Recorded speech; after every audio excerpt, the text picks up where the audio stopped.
bank, I bank my loot. If we going face to face, y'all lose. Got to pick a name, goddamn, I shoot, I shoot, I shoot, I shoot, I shoot. Wolverines don't go toe to toe with a saber tooth. Spraying rounds, best believe you go down when I aim at you. I've been staying patient, waiting for you to make a move. I wake up and see you in the mirror, think I'd hate me too. Piss me off, don't be surprised when my gun do. Pop my Glock, he ain't got no top, he look like a sunroof. Marvel at me now, spot number one, ain't got much room. Ain't want to care about what you think, I shit to say, then fuck you. Bitch, I'm King Kong, oh you gotta bring more. Laying on the ground, nigga wondering what went wrong. I'm masked up, finna black out, I kick my feet up. Moving broad daylight, I'm hitting the scene up. Hand picking who I'm picking off, don't really kid it dog. I got no visitation, told you don't get involved. Let me loose off the chain, you know I've been a dog. Pull a stick out, get this blitz singing a different song. Bitch, up in this ain't no shame, mama. Looking for the gang, I rain, not you. Put it to the brain, if I aim, I shoot, I shoot, I shoot, I shoot, I shoot. Take it to the bank, I bank my loot. If we going face to face, y'all lose. Got to pick a name, goddamn, I shoot, I shoot, I shoot, I shoot, I shoot. Red man might pull up in your shitty. Can't stop, won't stop, no dirty. Can't stop, no chop, no gritty. Take back, straight back, go shilly. I do 125 drive-bys. Anytime I'm here the right time. I remember when I couldn't get a feature. Now they wanna meet you when bitches need a lifeline. Turn it up, yeah. Pull a crash out and he going for the trunk. How much you got left, bitch? What? He ain't put a shell in the woods. The fuck? Who they call? Who they call? Who they call? Got Hugh up the couch on his motherfucking drawers. So why wait the mother universe applause? I might need some to it when I call. Oh God. But you wanna play a guy, but play the guy, but no can get the blade to pop and say the word. And bitch will take the tape off your tape and guards. This motherfucking pay for watching. Mercenary with the mouth is permanently been a problem. First thing they seem good for you. I'm working when I get around it. We got them. I'm popping your parliament. Probably should pack an armor in a park with your partners and dip. My Charlotte to dog and guard and put dogs in your ornaments. Why I pop it before they argue. It's arguably harder to hit them after they get it popping. I cock it, they swallow it, and they try to fuck with a man who's surviving the barbecue pit. Surviving the heat of nothing and call them defeated. Dying, it doesn't mean nada to me. I vibe with the reapers. Only the game for so long it's lonely. I found me a feature. The fucking angriest motherfucker to slide in your theater. I'ma fuck up your speakers. That's free. MCU, Jesus, that's me. Any multiverse you pick, I'm peak. You poke, I swipe, you split, I sheet. I slash and dash, best pay my fee. Pop twin blocks for whopping cheese. Told y'all stop, don't fuck with me. I'll be knocking your top with what that's topping me. Hey, yo, I'm doing the verses. What are you, you're the chorus. What are you doing? Shit, I don't know, man. I was feeling it. Goddamn, shit, you go ahead. Talk to him, chop shit you not doing. They can get it, y'all to the ass whooping, all included. You don't bend for no one, let me show you what your mama doing. I ain't got the face, but you thought that she was talking to it? Nah, she ain't talking to it. Yeah, but she was talking to it. Say another word and I'ma show why she wanna mute. The only ex I fuck with is the executed. Bitch, up in this ain't no shame, mama. Looking for the king, I rain, not you. Put it to the brain, if I aim, I shoot, I shoot, I shoot, I shoot, I shoot. Take it to the bank, I bank my loot. If we going face to face, y'all lose. Got to pick a name, goddamn, I shoot, I shoot, I shoot, I shoot, I shoot.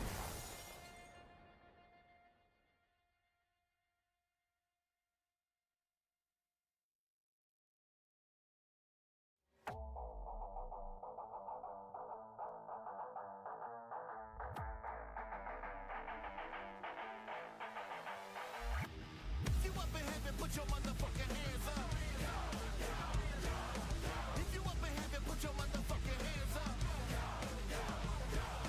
If they not in heaven, tell them motherfuckers they suck. But we up in heaven, so our motherfucking hands up.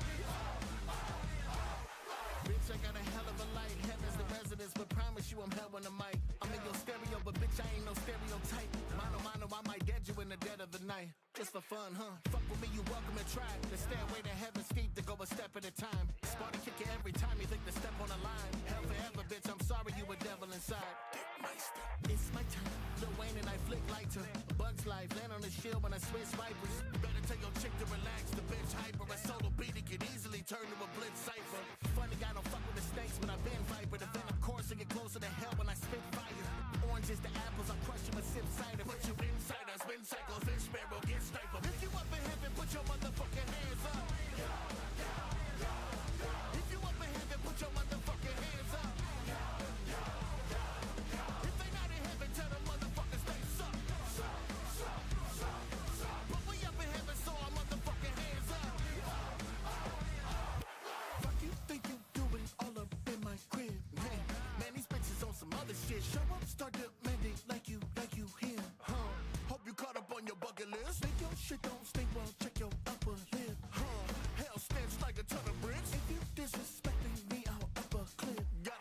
and I'll shake you with percussion. Ridiculous, donkulous, obviously I'm a Adonis. Spartacus shit, if you don't play your part, then I'm part of your way. In fact, we trimming the fat, your arsenal. Then I thought you was pushing weight, but the grip in your bottle is slipping, no clips. You're disturbing the peace, returning the favor, exterminate him. I'm not a savior, but every soul I'm a saver. Said you wanna go to heaven, I'll show you the way. Follow me, bitch, I'm sort of the mayor. Look at what it could be, beautiful and swell. Take a deep breath, see how beautiful it smells. It's wonderful, I told you. Now listen to me well. Hope you got a good look, cause I'm sending you back to hell, bitch. Hell, bitch. I'ma send you on the journey to the well, bitch. You was never on my level, wish you well, bitch. This the greatest song ever. Go against me, bitch. You know better, what the hell, bitch. If you thought you on my level, you ain't well, bitch. I'm in heaven, but I came up from the well, bitch. This the greatest song ever. Go against me, bitch. Should've known better. Longest guitar solo ever. Show them how we doing heaven. Yeah. Hit this shit, bitch.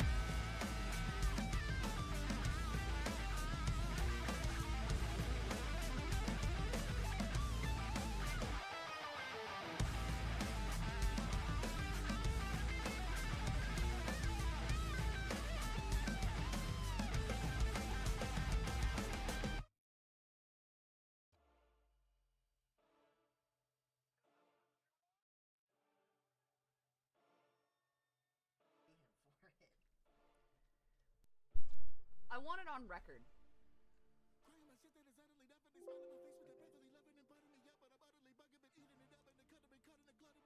I want it on record. That I was on time. Again. On record. Weren't you supposed to start at 1? No. And you moved it? No. Oh. Yes. No. Daylight savings time said that it was not I'm gonna let it in the go cards. because daylight savings time fucked me out of sleep. It was not in the heart of the cards. So I will casually look the other way this time. Yeah, I had to turn it down. It should be back up now. The audio was low because I've been recording and doing interviews and shit. And for some reason, the audio for my connection for here to this computer versus so Bertha's like, oh, audio, I ain't got a problem with that. And then Mima's like, bitch, you thought. So it should be fine now. Mima's the villain in this story. She always has been. Bertha's been 10 toes down since the day she got here. Until she just turns off. Yeah, but even with her just randomly turning off, she's still been 10 toes down over Mima. Anyway. Hi. Hello. Hello. Hi. Hi. I don't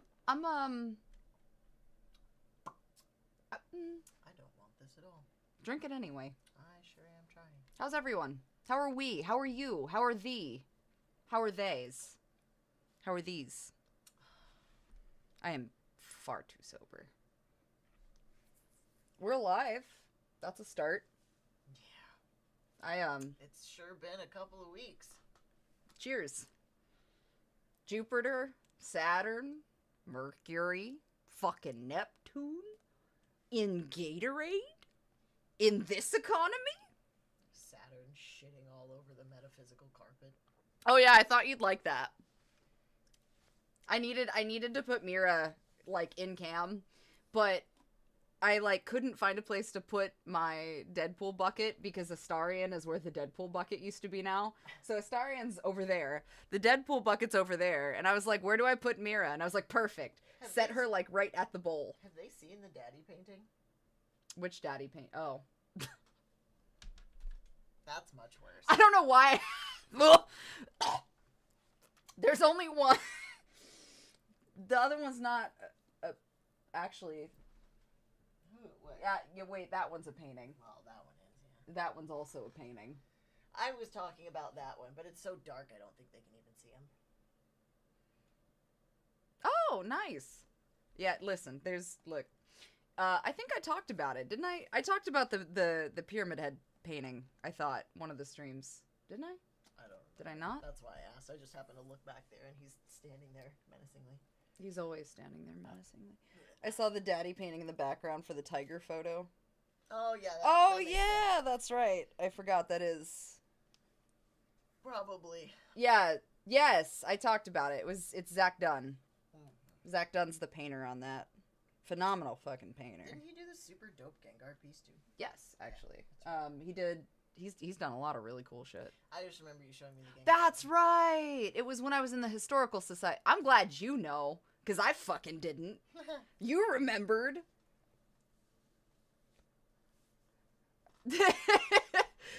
What are these things? Look at these baubles. What are these things? Aren't they neat? Keep talking like that and I'll show you my feet. Not for fucking free. For free 99? Isn't it? That's how the song goes, ground isn't it? grippers away. She doesn't even have ground grippers. She's got No, fins. but she That's the whole point of Little Mermaid, isn't it? She gave away her toesies for fish fins. No, she gave away her voice for feet. Oh yeah, that's right. We must How did you fuck that out? Did we watch two different versions of Little Mermaid? What the fuck? That was one of my least favorite Disney movies as a kid, surprisingly enough, as much as I like the ocean. Yeah, it does feel like Silent Hill 2's playthrough was like months ago. Because technically, it was like a month ago. Obviously, I have not been here. I have been... Screaming and crying and shitting and throwing up. That's been like our last 2 weeks. I have been.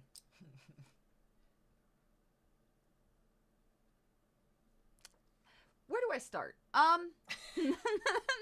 Yes, all at once, actually. Simultaneously. No, see, living implies I'm doing something I enjoy, right? Living is like, I went out, I took a stroll in the flowers, I had good food, I was smoking flowers. I enjoyed people, sorta. Okay. That would imply living. See, what I have done is... You know the opening scene in any of the Jackass movies? Like, in one of them, they're doing the running of the bulls through the neighborhood. In another one, they're in, like, a shopping cart careening downhill. The most recent one was an entire, like, live-action Michael Bay level production. Mm-hmm. It's been a lot of that. Yeah. They want to know. Sai wants to know What? about your sigil. Oh, yep, sure is. Oh, wait. There we go. That one. Yeah. I've got a handful of sigils. But yes, you would be correct. Oh, hello. Well, welcome to the stream. Oh, no. No. This is your first time in stream? I'm so sorry. This is the... this stream? To be fair, this is This actually... stream? This is pretty tame in comparison to a normal day. Hi, Tirana. Listen, okay, look, I have been surviving.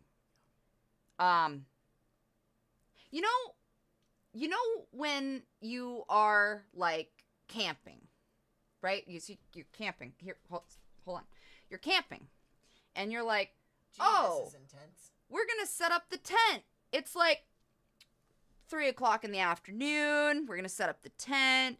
We're gonna get all of our firewood together. It's gonna be a good time, right? So then you, like, open the bag with the tent, and then you go to set the tent up, and you're driving the stakes into the ground, and you go to, like, you know, put all the things up, and you're like, all right, this is going well. And then you realize that someone forgot to put, like, the little triangle thing at the top of the tent that connects everything together in the bag. But it's, like, the most integral part of the tent, and so you're like, oh, and you can't stand the tent up now, right? So then you're like, all right, well, we'll just figure something out. We'll get some branches together, and we'll just tie this shit together. We're gonna MacGyver it, right? So then you're tying it together, and what you don't realize is the entire time you're tying it together, you've used poison ivy to tie it together because nobody has string either. And the little triangle piece that you're supposed to have is now made of bees.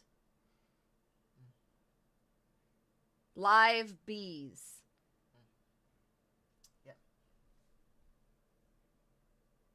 Live bees. But our anniversary was good.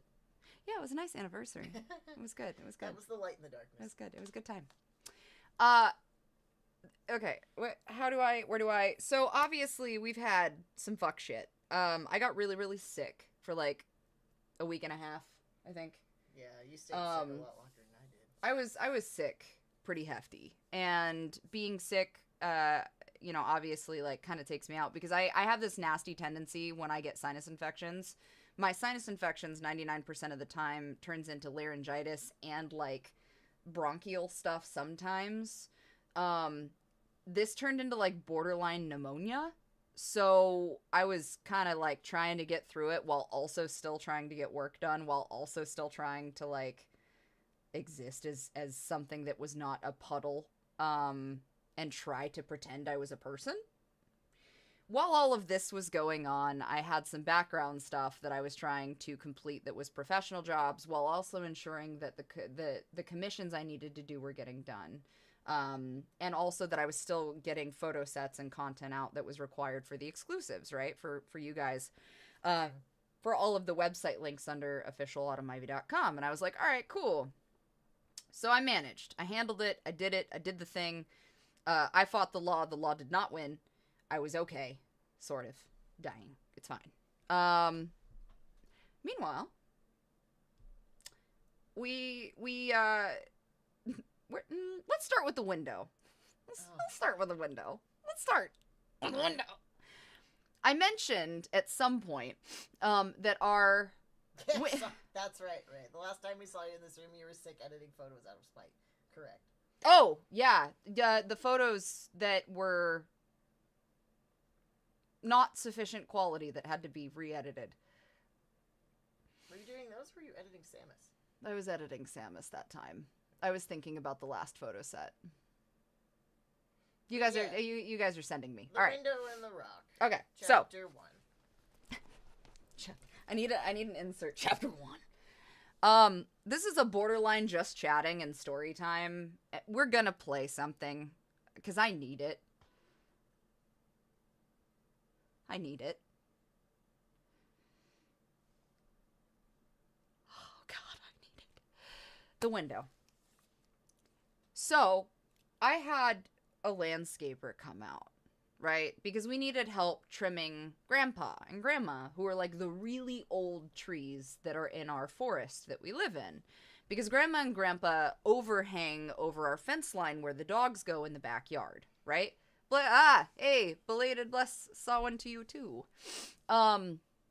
So they overhang over this fence line, and I'm like, all right. So I was talking to Ellis, and I'm like, we need to get all of this cleared up, because if something were to happen and a heavy rain comes, or by chance snow happens, it's gonna take out the fence. And I was like, so we'll get it taken care of, fine. I finally, after like going through 5 companies, finally found someone who could come to us. Wound up hiring this person on a weekly basis to come and do maintenance stuff, right? So during one of the times that this person showed up, and up to this point that they had been solid, right? No problem. They showed up finally one day and was mowing the back line where a bunch of the trees are with a riding lawnmower. To which, at some point, and this does happen, I'm going to be totally transparent, shit happens, like, it's not uncommon, it's just about how you handle it. But we're getting into that. That's chapter 2. Winds up kicking a rock up with this riding lawnmower, snaps and this is a custom, like ceiling to floor window that I saved up money to buy to put into our bathroom we're redoing, right? So it's very, like, it's huge. It's custom, and I paid a hefty sum for it and saved up to try to get this window. To give you a perspective, this window is 41 by 76 inches. Yes. Right? That's a big window. So it's a very large window, and it overlooks the woods, right? From the bathtub. So he kicked up a rock with this riding lawnmower, and it winds up shattering this window. Okay? So, fine. We turn back, and I'm like, okay, well, walk back, notice that it's just shattered. So we take him back to the back to let him know, like, hey, this was fine 5 minutes ago. Because Ellis heard a pop and didn't think anything of it, and then a few minutes passed, and I went to go take a piss, and I heard what sounds like when you're in the movies and somebody steps on a frozen lake, that sound. I'm like, what the fuck is that? And I look into the bathroom, and it's my window spidering. More. And more. And more. I have a video of it actively cracking. Yeah. So we take him back there, and I'm like, hey, bro, you good? And he's like, oh my God, I'm so sorry. I didn't realize, blah, blah, whatever. And we're like, it's no big deal. Like, you know, Shit it's, happens. yeah, like, it happens. I was like, we just need it taken care of. And he's like, well, you know, this is the second time this year. And you know, I have insurance and stuff, but like, we'll have to take care of it and da-da-da-da. And I'm like, okay, cool. You know, no big deal. And he's like, well, I'd rather not go through insurance though. And I'm like, okay, fine. Like, as long as you pay for the window, I don't care. Cause like, this window's like $1,800, bro. And you don't have to pay the full $1,800 because obviously we've had the window for almost a year. I was like, but I would still like if you paid You still broke our sufficient fucking sum because you window. broke our fucking window, right? And I was very nice. And Ellis can tell you, I can be a righteous bitch. I usually, when Autumn gets frustrated, because she's very direct on a good day. Which by the way, to be clear about my directness, that'd be the I'm not autism. being a dick. I legitimately just am. This is the fact of the matter, right? She's a very direct person. She's autistic. That's not even me being funny, it's the truth. So on a good day, I have to step into conversations. I'm like, hey, this is what she means. Let me translate for you. Right? That day, I was everything reasonable. fine. It was totally normal conversation. Like, Like- hey, we get it. Yeah. Shit happens. We'll get it figured out. You know, you have time. Like, Come back next Saturday like you have been, so that you can, you know, keep doing maintenance stuff for the stuff that we need. No big deal. We're cool. And then from there, you know, we'll even if you can pay a little bit, whatever, like we'll figure it out, right? Sort of. I was cool with it, and even texted this. And I was like, let me find the invoices for the cost of the window, though, so that you have confirmation and proof of all of this stuff. So I send all that in, and he's like, okay, like, I'll verify with a friend on the glass and blah, blah, blah, blah, blah. And I was like, all right, cool. Saturday rolls around when he's supposed to be back. Ellis is gone. And I'm like, all right. Yeah, this was when I went to Baltimore. for Yeah, those 2 so days. Ellis was gone. And I'm like, okay, so he doesn't show up Saturday. And I'm like, maybe something happened. Like, I hope he's okay. So I waited, texted him Sunday. And Ellis's mic is upstairs. He'll just have to talk really loud. I'll yell. Yeah. So I lost my train of thought. Saturday rolls around and he's not here. Okay, wait, hold on. Here's what we can do. Give me a second. I can just go get it. No. That's the wrong camera. That one.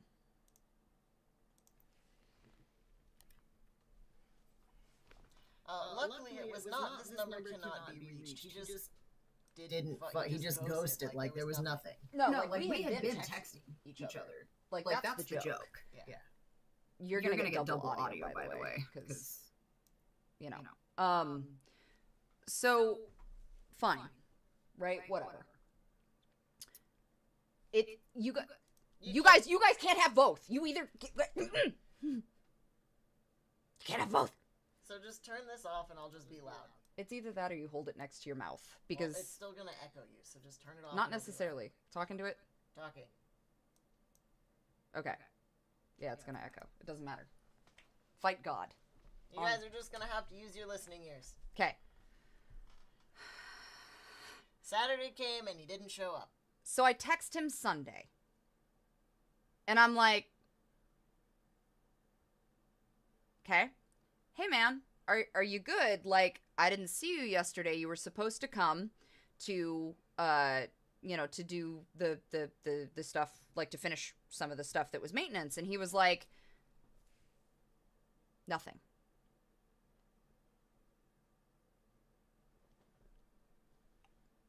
Oh my God, is this man dead? What happened? Because up to now, You're fine, Lee. Don't worry about it. He had been We're just fucking responding. with you. Yeah, he had been responding and perfectly communicative, of course, up until the window breaking. So then I wait because I'm like, I'm a little worried, right? Because I assumed something had happened. And so I just wanted to make sure the dude was good, right? Legitimately. Fine. Wednesday comes. I waited until Wednesday, right? Gave plenty of time. Texted again and was like, hey, I still haven't heard from you. You didn't show up Sunday, like, or Saturday. Are you okay? Like, what's going on? Finally get a response. To which he tells me that he had this other job that came up and he was really busy and he didn't have time, right? Mind you, we had been on a schedule. Let me be very fucking clear when I set something up on a schedule, okay? There is a reason.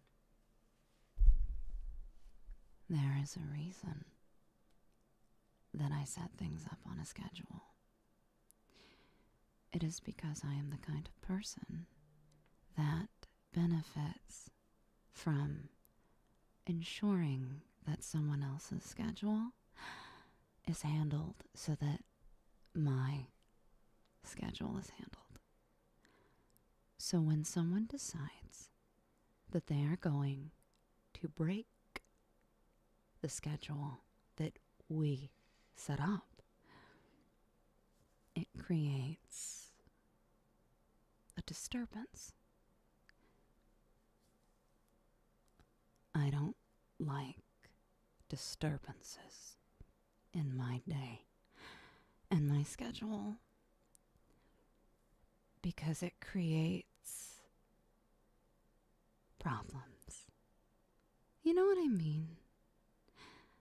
Now, I don't know about any of you, but I don't like problems. Who does, right? Who likes problems? This man proceeds to tell me that he was busy with something else. I responded rationally, politely, and told him, oh, well, I get it. Things come up. Perhaps you forgot. No problem. So I'll see you Saturday.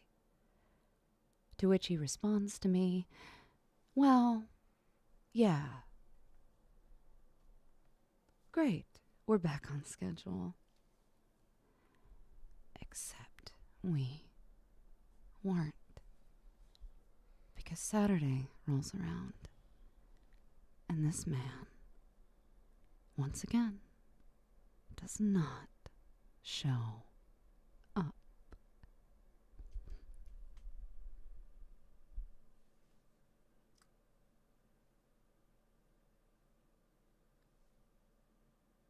Oh, it gets better. I'm not done. I'm now pissed. Now we're at chapter 2. So I texted him again, and I'm like, it's afternoon of Saturday. He usually had been showing up at like, what, 9, 10? Ish. Give or take, About right? 9. So this man comes up, and he's like, doesn't show. Cool. I text at like 4, and I'm like, I'm safely assuming you're not coming today then. No problem, huh? Don't get a response. Ignores my text. It says read. Oh yeah, there's read receipts, by the way, on all of this. Says read. Cool. I don't text again. I wait until Wednesday again. Text him Wednesday. So, what happened this time? Oh, well, I'm not done with this job yet, and it's just taking longer than I expected. You know, I'm sorry. Okay, well, you didn't show up again. And you still owe for my window, so I just want to figure out what's going on exactly with this, okay? Well, that doesn't fucking happen. He's like, well, I'll let you know. I'll let you know when I can come back. I should be done with this job by Friday, whatever, right? I'm interjecting, Tormuse. This wasn't a last-minute cancellation. This is the equivalent for those of you who have ever held a job of a no-call, no-show. Yes, twice. Because he told us he would be here at this time, We rearranged our schedule and our day, dealt with the dogs, moved her recordings because the dogs will scream if he's here, did everything we needed to accommodate for this person to show up, only for him to fuck off and not communicate and leave us high and dry, on top of the red receipts. So we've been past fired by now. I'm gonna read you. While you read, I will be right back. I'm just dead ass gonna read the texts. Do it. Fuck him. Okay? Alright. Wednesday. Okay? This is the next follow-up. Sorry, I'm trying to rush this sod job I have going on, so I have the money for the window. I'm doing final grade today. My sod is to be delivered Friday morning. Once it's done, I'll be able to pay for the window. It's a big job, taking longer than anticipated. It's understandable. I just need feedback on schedule when that happens, so I know what to expect. I was expecting you yesterday or today based on the last message, so I wanted to make sure everything was okay. The window isn't a huge deal. I know you'll pay that when you can. I just still need work done, is all. Okay, I apologize. I understand what you're saying. Just let me know when you can come back. Thank you. The following Wednesday, I had to text him again. Because he did not text me, respond, nothing. Right? I gave him time. The following fucking Wednesday. Good morning. I understand you've had another sod job, etc., and have been busy, but we also agreed on scheduled days, and I'm a bit confused now because it wasn't an issue until the window occurrence. I was amicable about that and wasn't really concerned about it being paid for immediately, as it still needs covered, because it has to be fixed regardless, and was still needing and wanting work done. At this point, though, I need to know if you're legitimately going to continue the work or not, window aside, because I have things that need finished now that we have more hatchlings, so on, etc., so we can get the fencing up. If you're not coming back because you're too busy, then that's fine, but I would sincerely appreciate the communication so that I can hire someone who can be communicative, consistent, and finish the job. Thank you. The response. I apologize for the deviation from our agreed-on schedule and for not getting the stuff you need done in a timely fashion. My schedule's been hectic, to say the least, and while an agreed-upon schedule when agreed to, I was kind of counting on being a few hours one day a week, which kind of turned into more. I would have been good with. I had a pretty big local job to me come up at the same time, but rest assured I will be finishing it up in the next day, and when it's done, I will have multiple days to apply to your needs. I'm sorry for the lack of my communication. It is not really my strong point. But wait! There's more. My reply. That's fine, but I would have appreciated being told these things instead of expecting something and then you just not showing up, which is what happened and prompted this in the first place, especially after the window issue. It made it seem like avoidance. Do you understand? I do really, really poorly with not being in a position of understanding, and all I ask is 2 seconds of a text message to tell me, hey, I'm so sorry, I have a huge job that came up, and it's going to be a week or two before I can come back out. I'll text you then and let you know when I'll be back. Then I actually have you follow up on it, so I have an idea, and that's totally fine. I have my own schedule and my own work to consider during these times, which includes not having barking dogs or whirring motors from a mower, etc. that I have to work around. I am insensitive sometimes, but I am not so much a bitch. I can absolutely understand that jobs come up. I just ask to be told the timeline and to be kept up to date if something changes. That's simply all. That said, text me a reasonably definitive date, please, when you have one within the next day or two.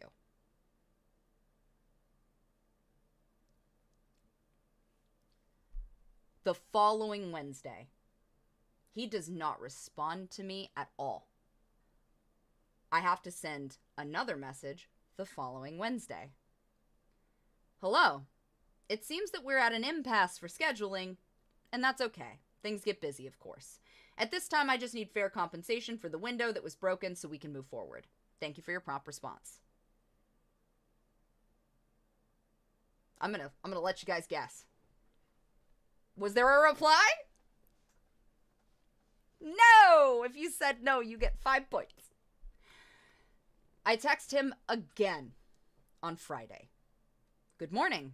I need a response at least, please. I was polite and willing to let things line up according to work schedule, but at this point it feels like I'm being ignored and avoided, and I really don't want to escalate this issue if I don't have to.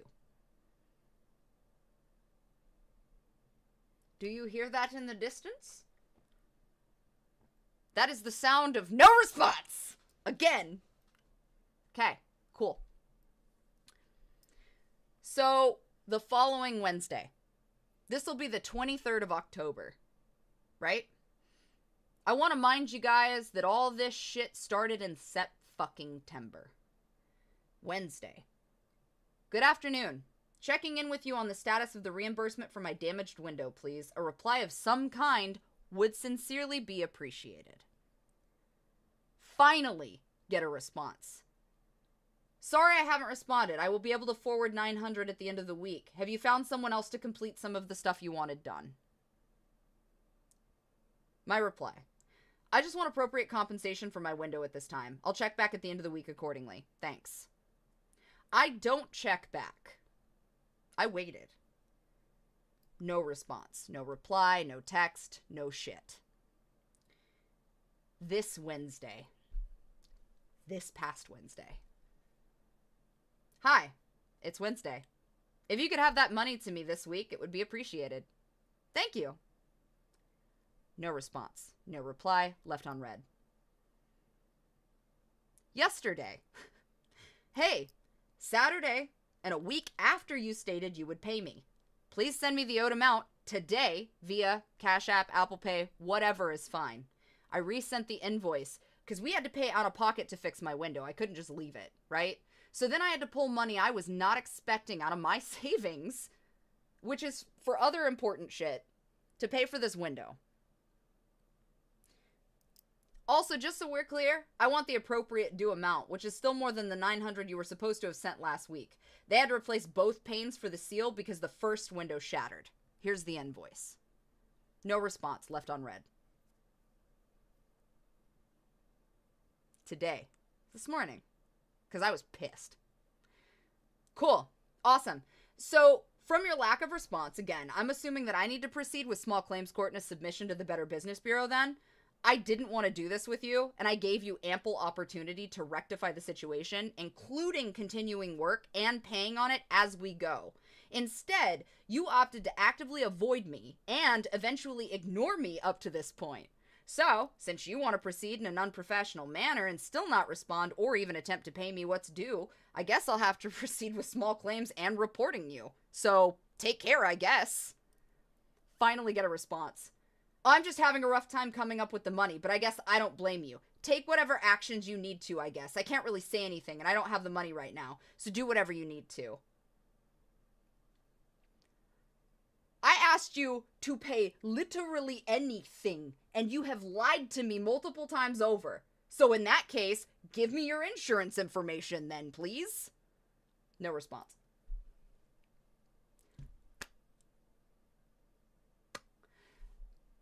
So, I left reviews on Google, and I don't do this. I want to be very fucking clear. I am not one of those people who go out of my way, right, to shit on small businesses. I go out of my way to try to support small businesses and, like, local businesses and like, try to be that person to, like, support people and be like, oh, fuck, man, like, I know what that's like, coming out of nothing, right? Like, I get that. But when you fucking burn me. I gave you ample opportunity to rectify the situation. All you had to do was come back to me like a motherfucking professional and be like, hey, I am so sorry. I'm really struggling trying to get things handled right now with getting you the money. Could I try to trade you some work? Are there things that I could do for you? Like, can we work this out? But instead, you ignored me and chose the path of most resistance? Thinking what, exactly? Did you think that I was just young, stupid, covered in tattoos, and not gonna fucking hound you? Did you think that I wasn't willing to? Because now your response tells me that you don't think I'm motherfucking serious. Which is another fucking issue that I take real serious. You know what I'm saying? I take that shit real serious. And I will show the fuck up like Beetlejuice at small claims court simply to waste your time 2K20 motherfucking 4 because I gave you so many chances to act appropriately. And I thought I was pretty motherfucking reasonable. And you know what? I'll leave you guys up to the judgment. Out of all the shit that I read, did you think up to today that I was in any way, shape, or form an asshole, unprofessional, like not forthcoming with information, less than reasonable? Like, we'll turn this into an am I the asshole? I'll turn it into am I the asshole? Am I the asshole? I'd have been more unreasonable. That's fair. Thank you. Like, and dead ass. Like, if I was actually an asshole, and that's the thing about it, right? So, the thing I expect from this community and expect from Legion is that we hold ourselves responsible for our actions, positive and negative, right? If I legitimately had been a dick, I would have the expectation that you guys would say, nah, man, you were kind of an asshole, right? Because that's on honesty. If I was a dick, I would simply say, like, yeah, no, tell me I'm the asshole, right? Because I can't get better and do things better and be better if there isn't this communication open where that can happen. I am pissed. So now I got 15 other motherfucking things going on, and I have no desire to submit court paperwork to go to small claims court against this dude and then turn around and have to deal with the Better Business Bureau. I don't want to, right? But now I don't have a choice. So now I'm sitting here after that response, and I don't think he thinks I'm serious, which makes me even more motherfucking pissed. So, Chapter 3, which sort of happened in between Chapter 1 and Chapter 2. Maybe it's like Chapter 1.5. My chapter, Twin City Glass. Okay. Oh yeah, this is like part 1.5. Replacing the window was my job to handle and sort out for the most part because she's already dealing with numbnuts. Yeah. And I don't want her to stress about it more. So I call the local glass people who were like, all right, cool. We'll get you sorted. We'll get a fucking window replaced. So they send somebody out here. Mm-hmm. They measure everything from the inside, from the outside. And while I am there with them, I'm like, okay, 2 things. 1, are you guys going to have to mess with anything on the inside or remove it because we're trying to remodel that bathroom? And if you have to do that, the gentleman who is remodeling the bathroom might have a fucking brain aneurysm. And he's like, no. Great. Okay. Which we love our guy who's doing our remodeling. He's basically our adopted dad. Yeah, he's like our weird adopted dad. We love him, but like we knew that he would have a shit fit. McLose it. So the guy's like, no. I'm like, cool. My second and important question. You are measuring this right now. Is there anything else you need? Is this gonna be like, is it good? Are we square? He's like, no, I'm getting the measurements. What's gonna happen is we're gonna order the glass.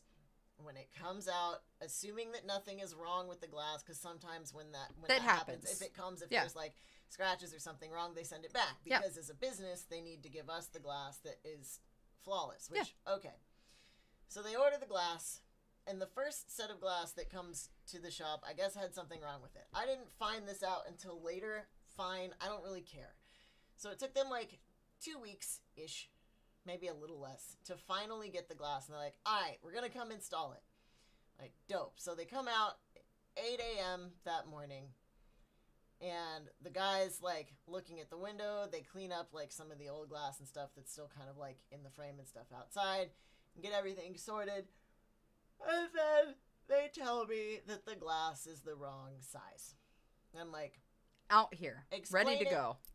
Explain it to me how it's the wrong size when you not only got the receipt for the initial glass from me. I gave you the measurements from our home renovator guy, and you sent a motherfucker out here to measure.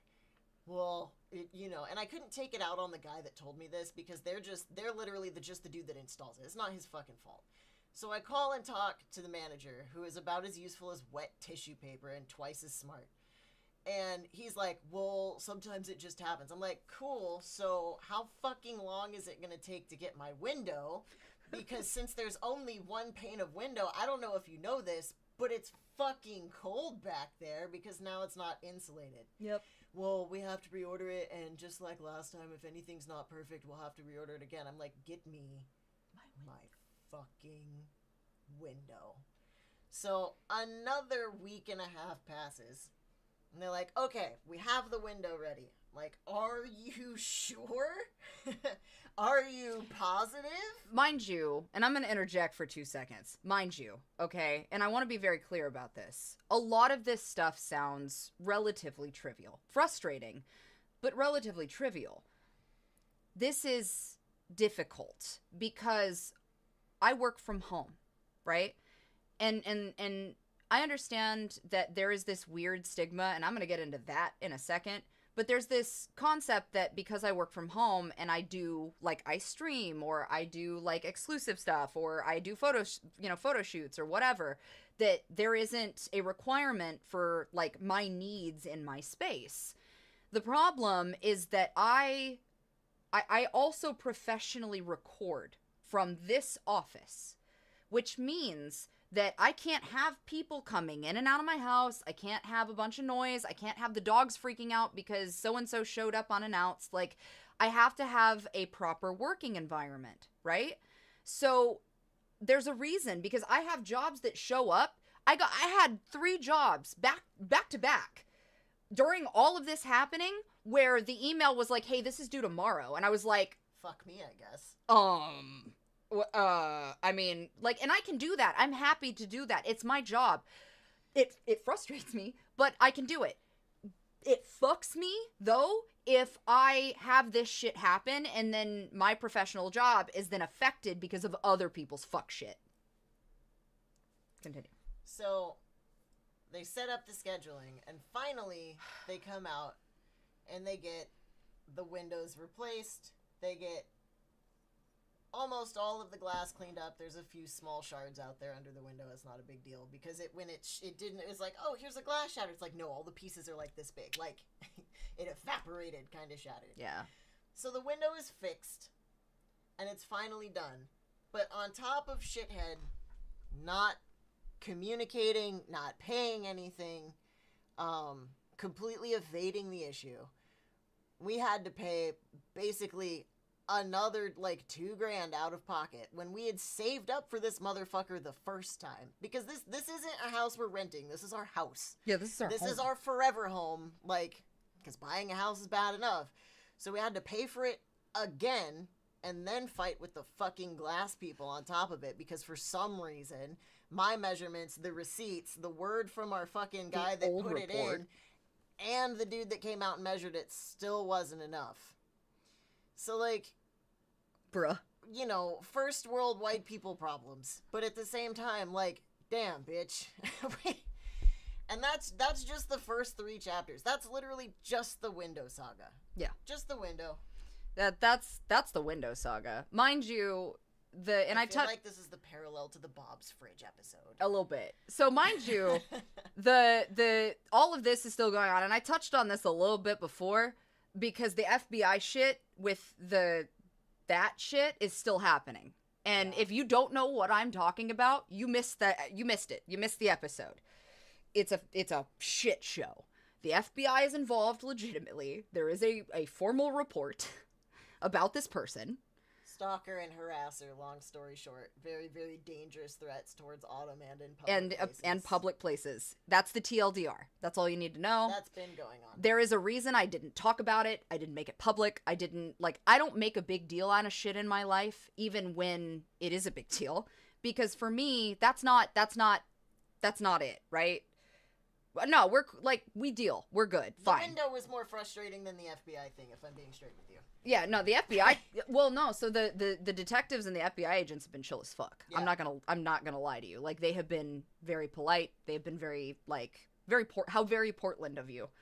So that shit is still going on in the background, right? Stressful as that is, whatever. Then we have, which we also, I can't remember, we've touched on it in streams in the past. I don't know if we touched on it this time. But then we have the motherfuckers driving by the house. Who showed up during... So we have a girl who comes and helps out with organization and stuff once a week for me, for my sanity. And they showed up while she was here doing some organizing for us, and we had gone to get hay and run some errands. And she calls us panicked because they stopped and were taking pictures of our house again. So that's also happening, and while all of this is occurring. Fuck me, I guess. Hey, but the Witches concert was lit dope. as fuck. Yeah, that was, what was that, the day before yesterday? That was fucking dope. Yeah, that was, listen, okay, so, hold on, because there's good, I promise I'm getting to the good, there is good. Shit's weird, because it gets weirder. There's some shit I can't touch on just yet, but I'm gonna get there, yeah. Once it's done, I'm gonna get there. All I will tell you at the now is, like, how, okay, so, well, let me, I got this, okay, so you know when you show up for Thanksgiving dinner, right, and then there's that really weird, eccentric family member who's, like, super, like, negative and supports all the wrong things and is, like, that person that will literally, like, out you in a dangerous manner to the worst group of people.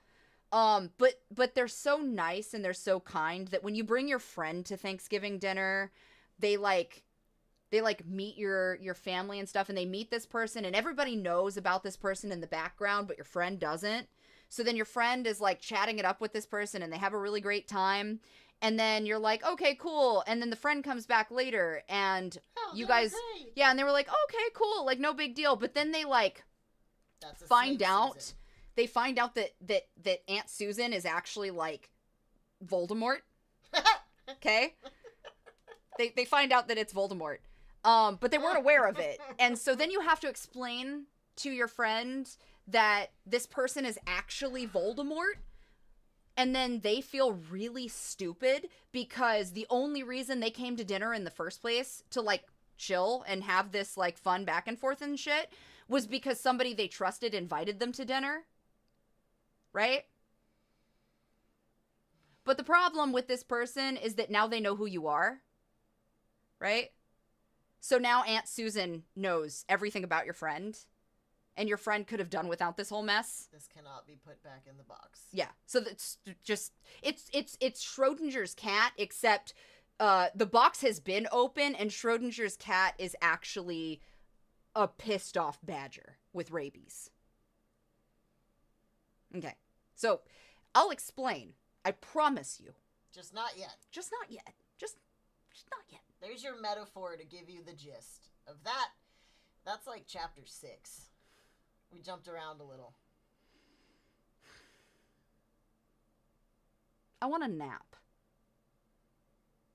The quail are doing great. Yeah, they're so cute. Do you have pictures? Do you have, like, a recent one? Not other than the one you posted. I posted a picture. So Jason, may I ask how many chapters in total? Too many. I don't know, man. Too many. I lost count. Too many. Can I type in bird in my search bar? I bet I can. Probably. Bird. That's a lot of birds. Why do I have so many pictures of birds? Because I keep lots of birds. Oh, a lot of them are like, oh, Christmas. Hi, buddy. Hi, buddy. Here, I've got the picture if you don't.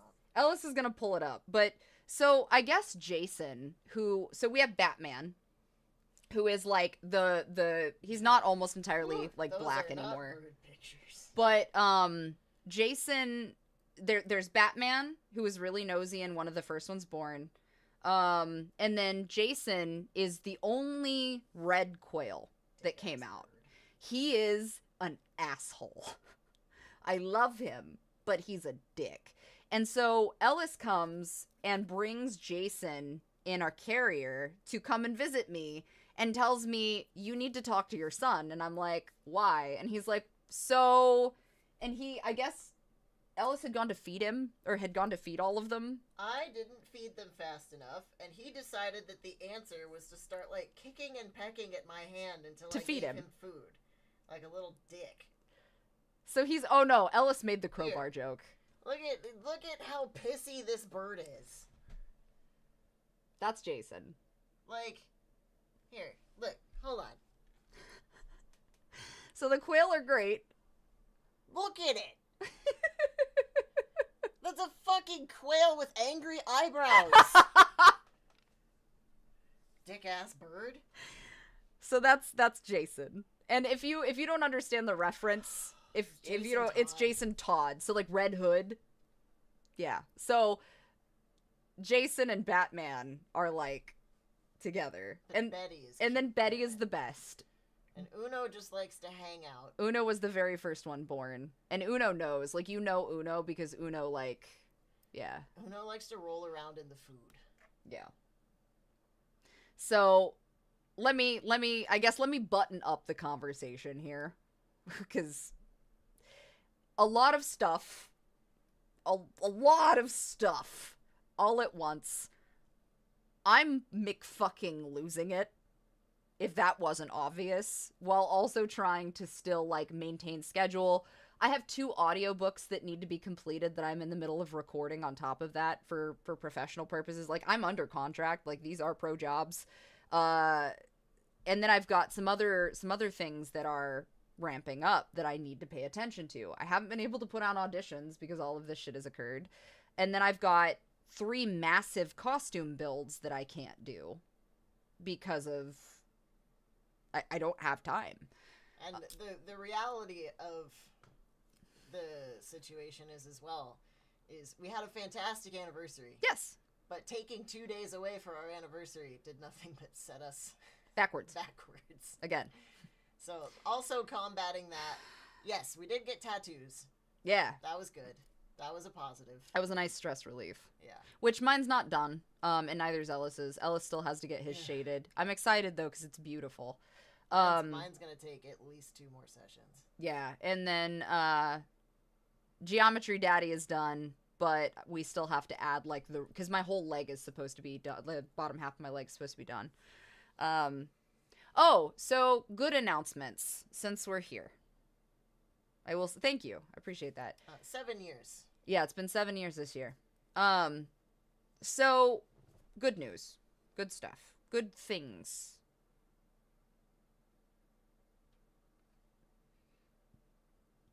Hold on, sorry, my brain. There are good things. They disappeared. Hang on. Ellis, talk about something. I'm rebooting. I wasn't prepared. No. No. But to answer you just a moment ago, married for 7 years, together for 9, known each other for like 18. It's not that. No. I believe in you. I can't talk about... No. No new puppy. No.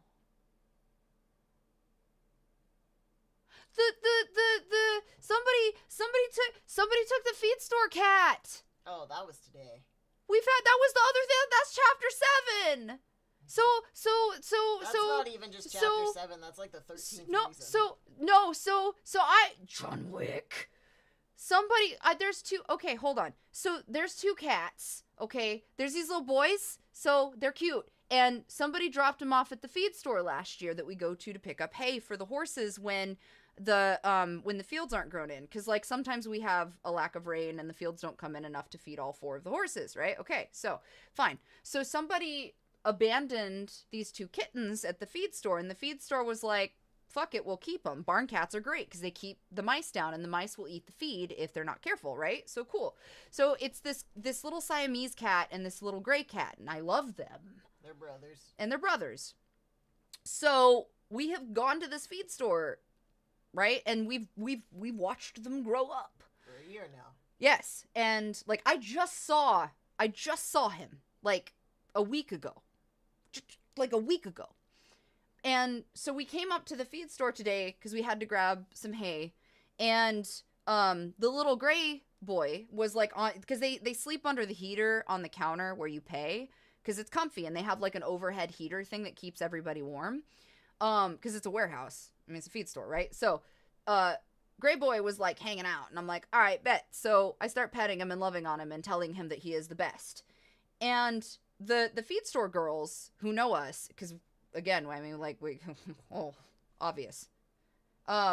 She turns to us and she's like, yeah, we haven't seen, I don't remember what two of the girls call them two different things. I don't know, but they hadn't seen the Siamese cat. And I was like, what do you mean? And they're like, well, usually he's waiting by the door when we come in the morning and we let him in, and you know, that's the thing. And I'm like, okay, well, and then I kind of paused, and she goes, I don't know. I'm a little worried though, because we get so many people who come in here who like joke about like taking them that I don't really know. And I had to censor myself. And I was like, well, I'm going to be positive about it and hope that maybe he just got stuck outside and he'll be back this afternoon, or at the very least that whatever happened, he's safe and sound and warm and loved and he'll be back. Meanwhile, the inside thought is, when I catch you, Ricky. When I fucking catch you, Ricky. If somebody stole our fucking feed store cats. If you stole my feed store cat. John Wick. Immediate. I will find you. Or if something happened to our feed store cat.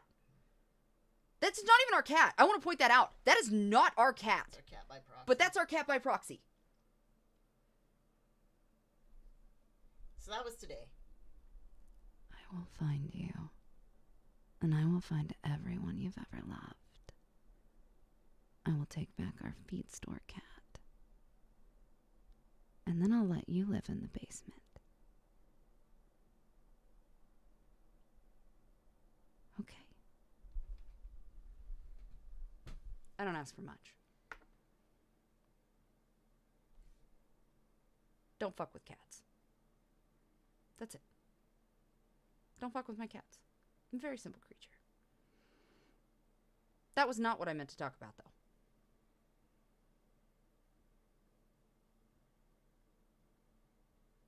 Is your cat orange? Because that sounds like orange cat behavior. Doc of Chucky came out. For those of you that have watched Doc of Chucky, I cannot thank you enough. I don't think that you recognize how important it is. As a voice actor and as a narrator or somebody who does this type of business, because the problem that I run into a lot of the time is that people don't realize the full spectrum of things that I do. And unfortunately, that comes with being the person who does a little bit of everything all of the time. Because so when you ask somebody, what's your brand? Like, I'm my brand. Me. I can't brand myself as one thing when I'm asked, so what do you do? Right?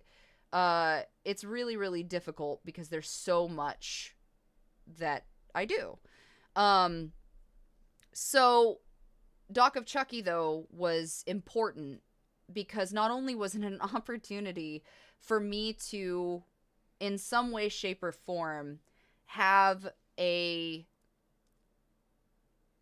place, I guess, in such a crazy, amazing, long-standing series, but to also be able to say, like, yeah, I did that. So being able to narrate for, this massive documentary about Chucky was so fucking cool. And I cannot be more grateful or more thankful to have been given the opportunity. I was given the audition by someone I had done other jobs for, without knowing what it was for. And basically they were like, yeah, we know that this is kind of your thing, so we want you to try to read for it. We'll see how it goes. And I was like, okay, bet. So I did the reading. I did the audition. And then I get notified I got the job, to which they then tell me what the job is. And it was Doc of Chucky. And I was like, Oh. Oh. Okay. I'm not signed to an agency. Don't ask me why. I don't know. But I was very shocked and very, like, honored, I guess. And the problem is that narrators across the board for really any project, with the exception, obviously, of games, narrators really aren't graced with much respect or presence unless you're like David Attenborough or fucking like Morgan Freeman or something, or the movie guy, the movie trailer guy. Like, they just don't, there's just not a lot of respect on narrators for that kind of thing. James Earl Jones. Yeah. But Tony Todd even. yeah, and Tony Todd too. But for me, it's kind of huge because it was great. I mean, it was an amazing opportunity, and I'm extremely grateful. And so, like, having people watch it and share and talk about it is really helpful to me, because it shows the people behind everything that it is important. And there are those of us that do this job under VO and things like that, where, like, we deserve a little bit of that credit too, you know what I mean? Like, as a guide. And no, like, I'm not involved in, you know, like, I wasn't in the movies. I didn't do, you know, that kind of thing. Like, I wasn't part of production on that end. But just having a role to play in any capacity and, like, being able to feel like part of this community was kind of a big thing. And unfortunately, a lot of large companies feel the need, I guess, to, like, downsize content creators because we're content creators.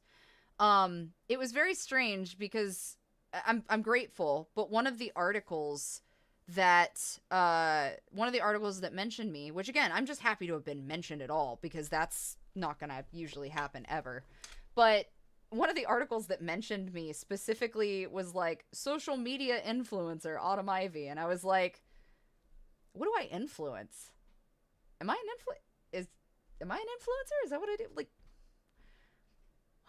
and then I went through this weird, like, existential spin where I was trying to figure out, like what, and then I had to think about it, and I was like, what am I selling?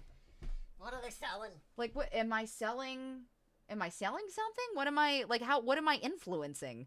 And Ellis and I got into a conversation about it, because Ellis was like, well, you know, I mean, influencers are, you know, like, you influence things. And I was like, it's an umbrella term. It is. It's an because umbrella there's term. all different kinds of influencers.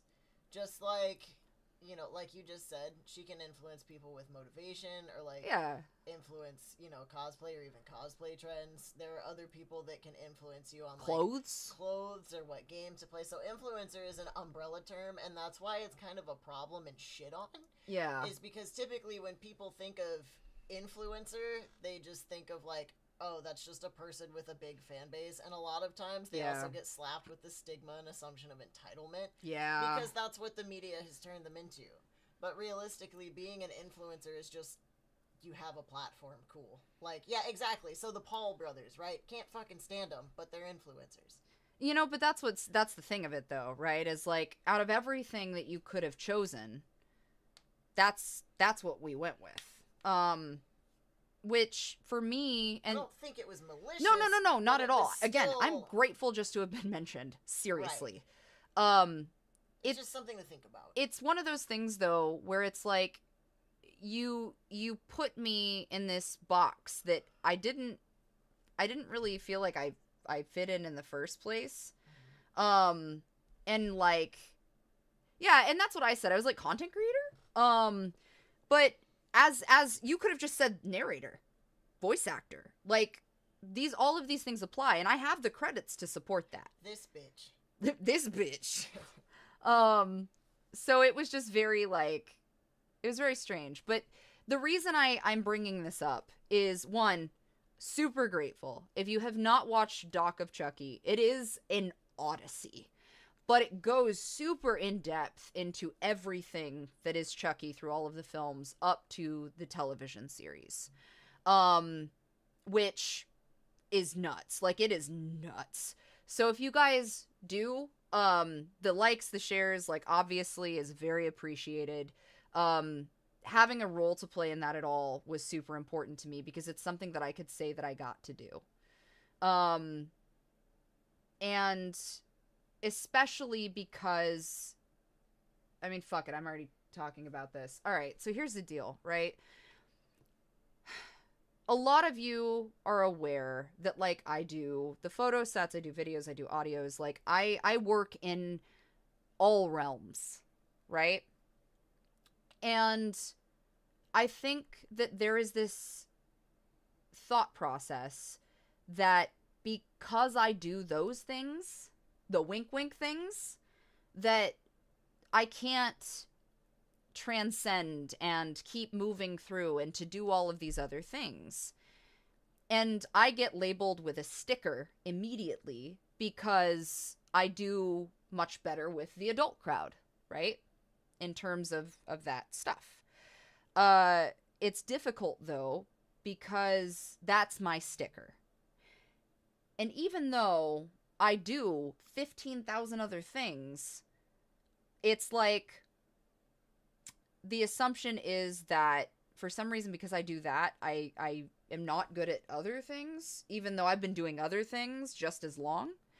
So being able to beat that and beat the idea that you can't do both, right, is big. I am an executive producer on 2 films now that I have supported that were very important to me as a cause and important for me related to Ellis. Pace is a film that I backed for Beck and Bex, who are the stars of it, and I believe Beck also wrote it or was like co in it. But anyway, so that's making rounds on film festival circuits right now, which is huge. And it was a selection for an independent film festival happening in LA in December. There's another film, which I'll get to that and announce it as we go, but once I get the okay. But the other film is also really important. And both of them are LGBTQ supportive. Like, I'm excited for these things to come out.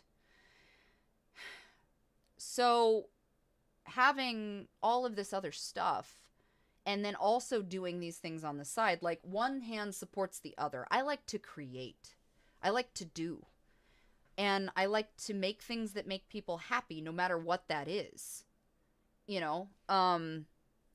And in supporting these things, I can create and I can do and I can have the funds to create and do other things. And I expressly point this out because having the ability to work in both realms and essentially, I guess, you know, go back and forth between the veil, benefits me for a lot of reasons.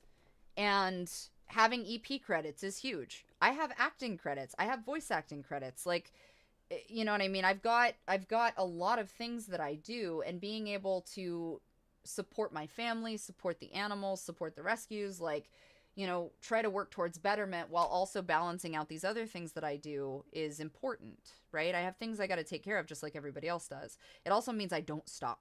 I can't stop. And I expressly point that out because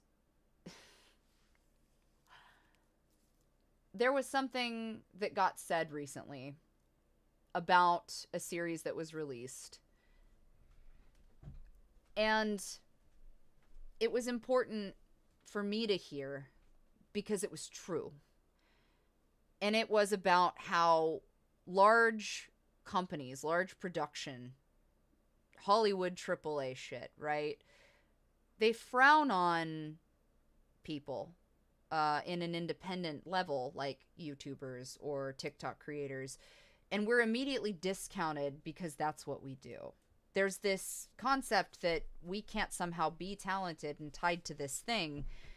and not be capable of other amazing great things. And yes, I mean, so yes, Trixie. So I am talking about The Edge of Sleep. And obviously, I have a huge bias. Like, obviously. But nothing that was said was wrong. But nothing that was said was wrong. And going into that, that's why being able to support each other, support independent projects, that's why I like to stream independent games. I don't make money streaming independent games, guys. I don't putting my Let's Plays and like my streams and stuff on YouTube, I make maybe pennies. I don't make big bucks. I'm not a huge YouTuber. I'm not a huge whatever the fuck, right? Streaming is for fun. Streaming is something that I do to support other independent creators and other things like that, or to talk about things or so on that I'm passionate about and I care about. I don't make money on that shit. It's all relevant though, because support and kind of like artists passing around the same $20 is really the concept of it. And it's like doing things because you care, doing things because you're passionate, and like pushing on to the next level no matter what is in your way is huge. And I say that because, for example, and I've touched on this, Accounts from a Lonely Broadcast Station, which is where a lot, several of you know me from. You know me as Evelyn, right? And that was thanks to Mr. Creepypasta, Spike, who's a very, very close friend of mine. Spike trusted me to take this story after a handful of guest narrations on his channel, right? At the time, and I should clarify, like, Spike was not a small YouTuber, still isn't a small YouTuber. Like, that's his, that's what he does. And he trusted me to do a handful of guest spots, only to hand me a story and go, you can do it. And I was like, oh, and then I did. Was it a little rough and bumpy? Yeah, a little. Like 7 fucking years ago. It was a little rough and bumpy, but I was, I hadn't invested in my setup yet because I was just getting started with some of those things. I didn't have a lot of money to like put towards that stuff. I was still working my full-time career at the time, miserable as fuck doing it. And I think that's the thing is like I was trusted to do this, and it turns out that Accounts from a Lonely Broadcast Station became not only a project where I met some really amazing people like Windingus, Kels Byron, the author, Spike, obviously I had known, but like collectively the environment and the fan base and the community that came out of Accounts from a Lonely Broadcast Station became very fucking important to me.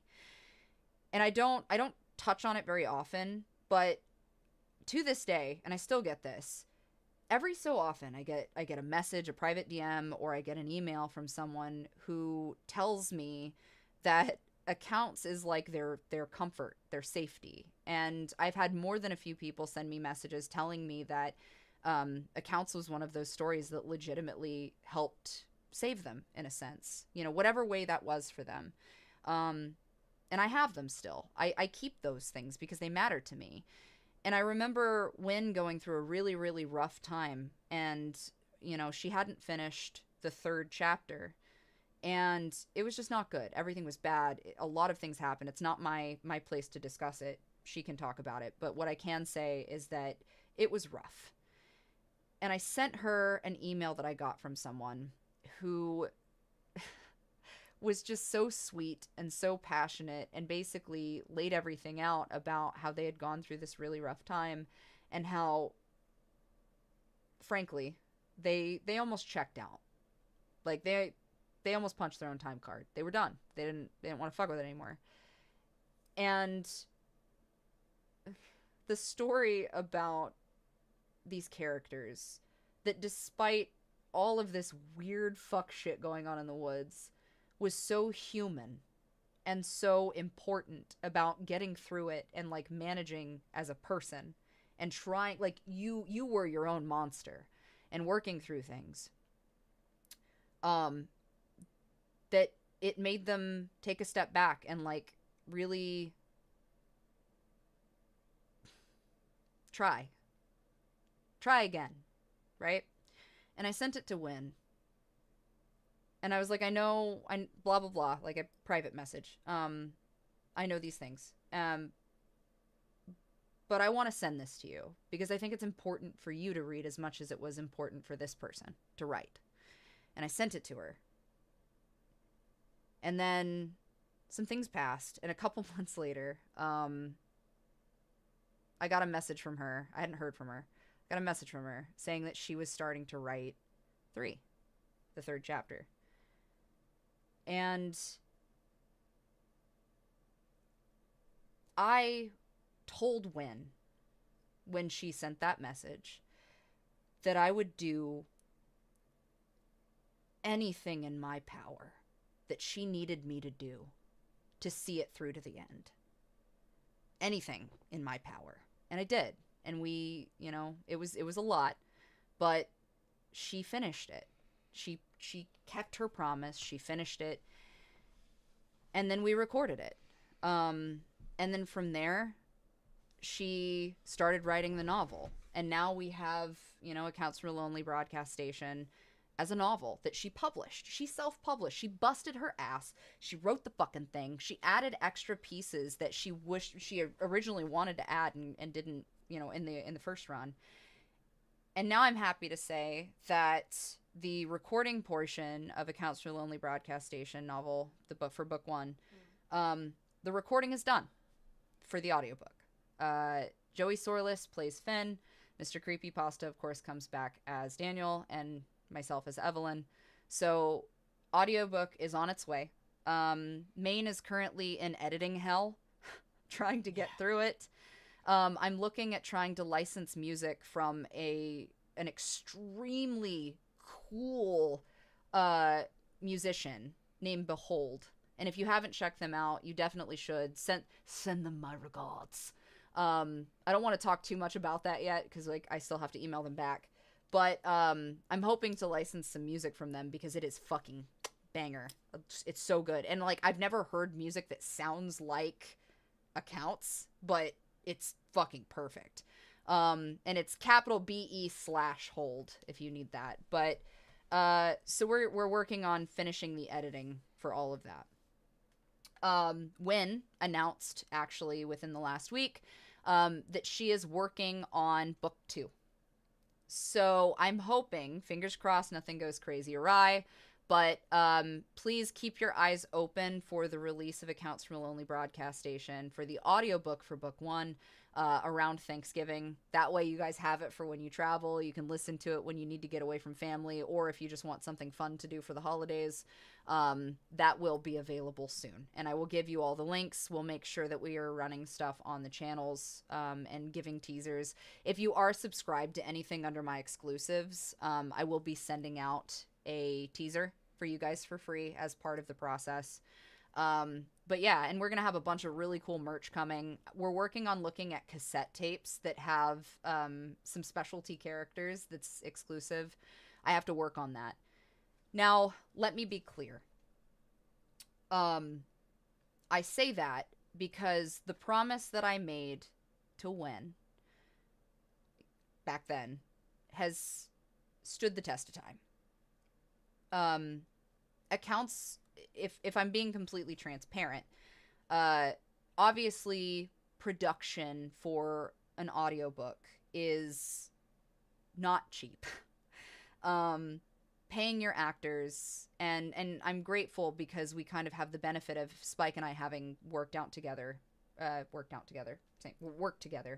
quite some time. And obviously we've known Wen a very long time and we're all friends, but we need to make sure that any actors that follow us that are not Spike and I are paid appropriately and fairly. Obviously we want to pay for the music appropriately and fairly. I'm paying for everything out of pocket myself. For money that I have saved over the last couple of years, knowing that this is something that I wanted to see through in whatever way I could for Wen. All of the money that goes for the audiobook is going back to Wen. I'm not taking a cut of the profit. I'm not, it would be really cool if I could at least recover cost of, paying the actors and stuff, but even then I'm not worried about it. I just want to see this done, and I want to see it done so that you guys get to experience something really fucking special. And so that's coming from me, as a gift to Wen, as a gift to Spike, as a gift to Joey, like, and especially as a gift to anybody who supported that series this entire fucking time, because it has been a going on 7-year affair. Yeah, 6 or 7 years. So, and I bring it up because, not only that, but with the process of an audiobook,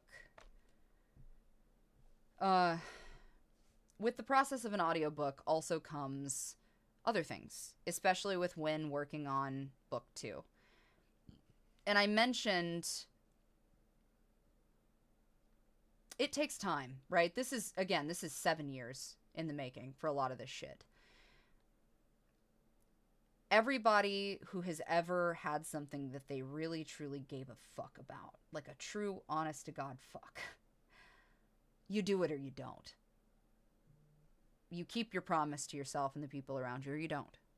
You succeed or you don't. And there's always going to be shit that gets in your way. There's always going to be like, you know, well, how do I get around financing the project? How do I get around, you know, the stress that comes with that? How do I get around whatever, right? With the launch of the audiobook for book 1 and the launch of book 2 in physical form, and also like the merch and things that follow, we're working on trying to see what we can do, and I've discussed this before, to have accounts eventually move into a feature film position. Basically, I've always wanted to, because I told Wen years ago, I was like, man, this would make such a fucking sick movie. And I stand by that. And I've stood by that for almost 7 years. And I discussed with you guys over the last year, and probably a little bit longer, that I wanted to see it as a feature.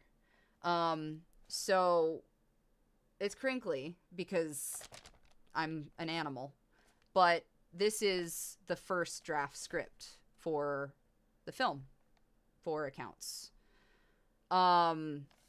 So this is a hefty boy.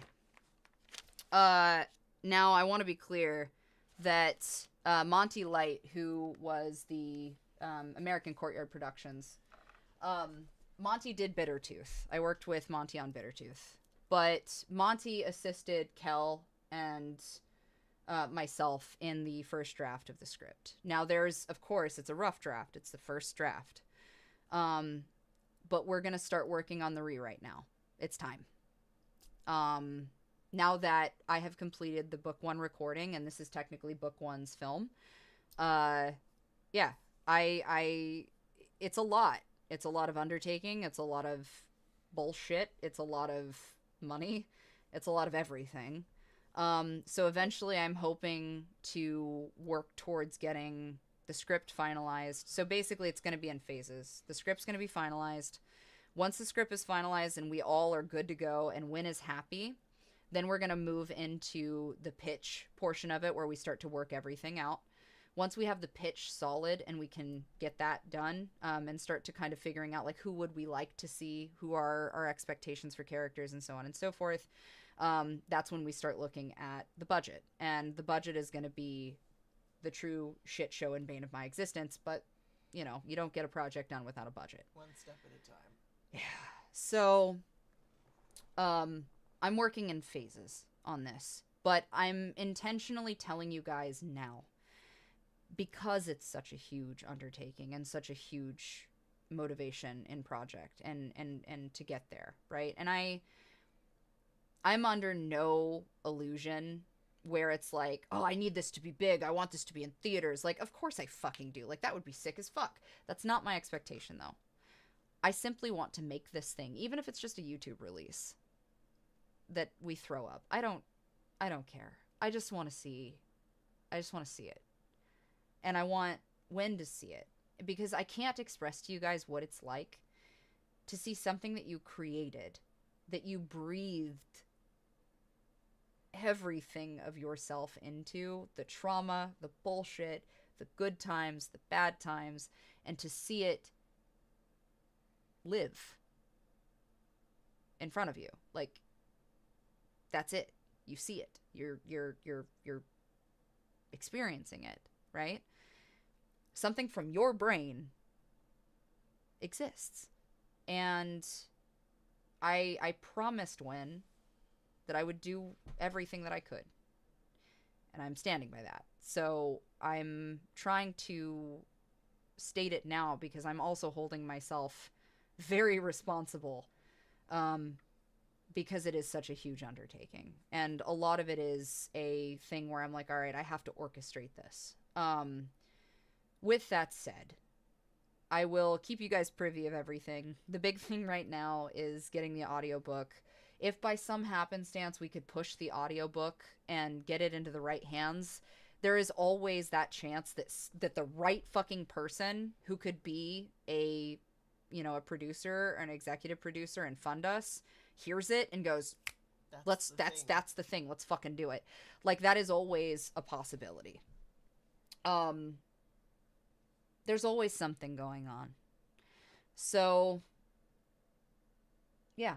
I'm making that a thing.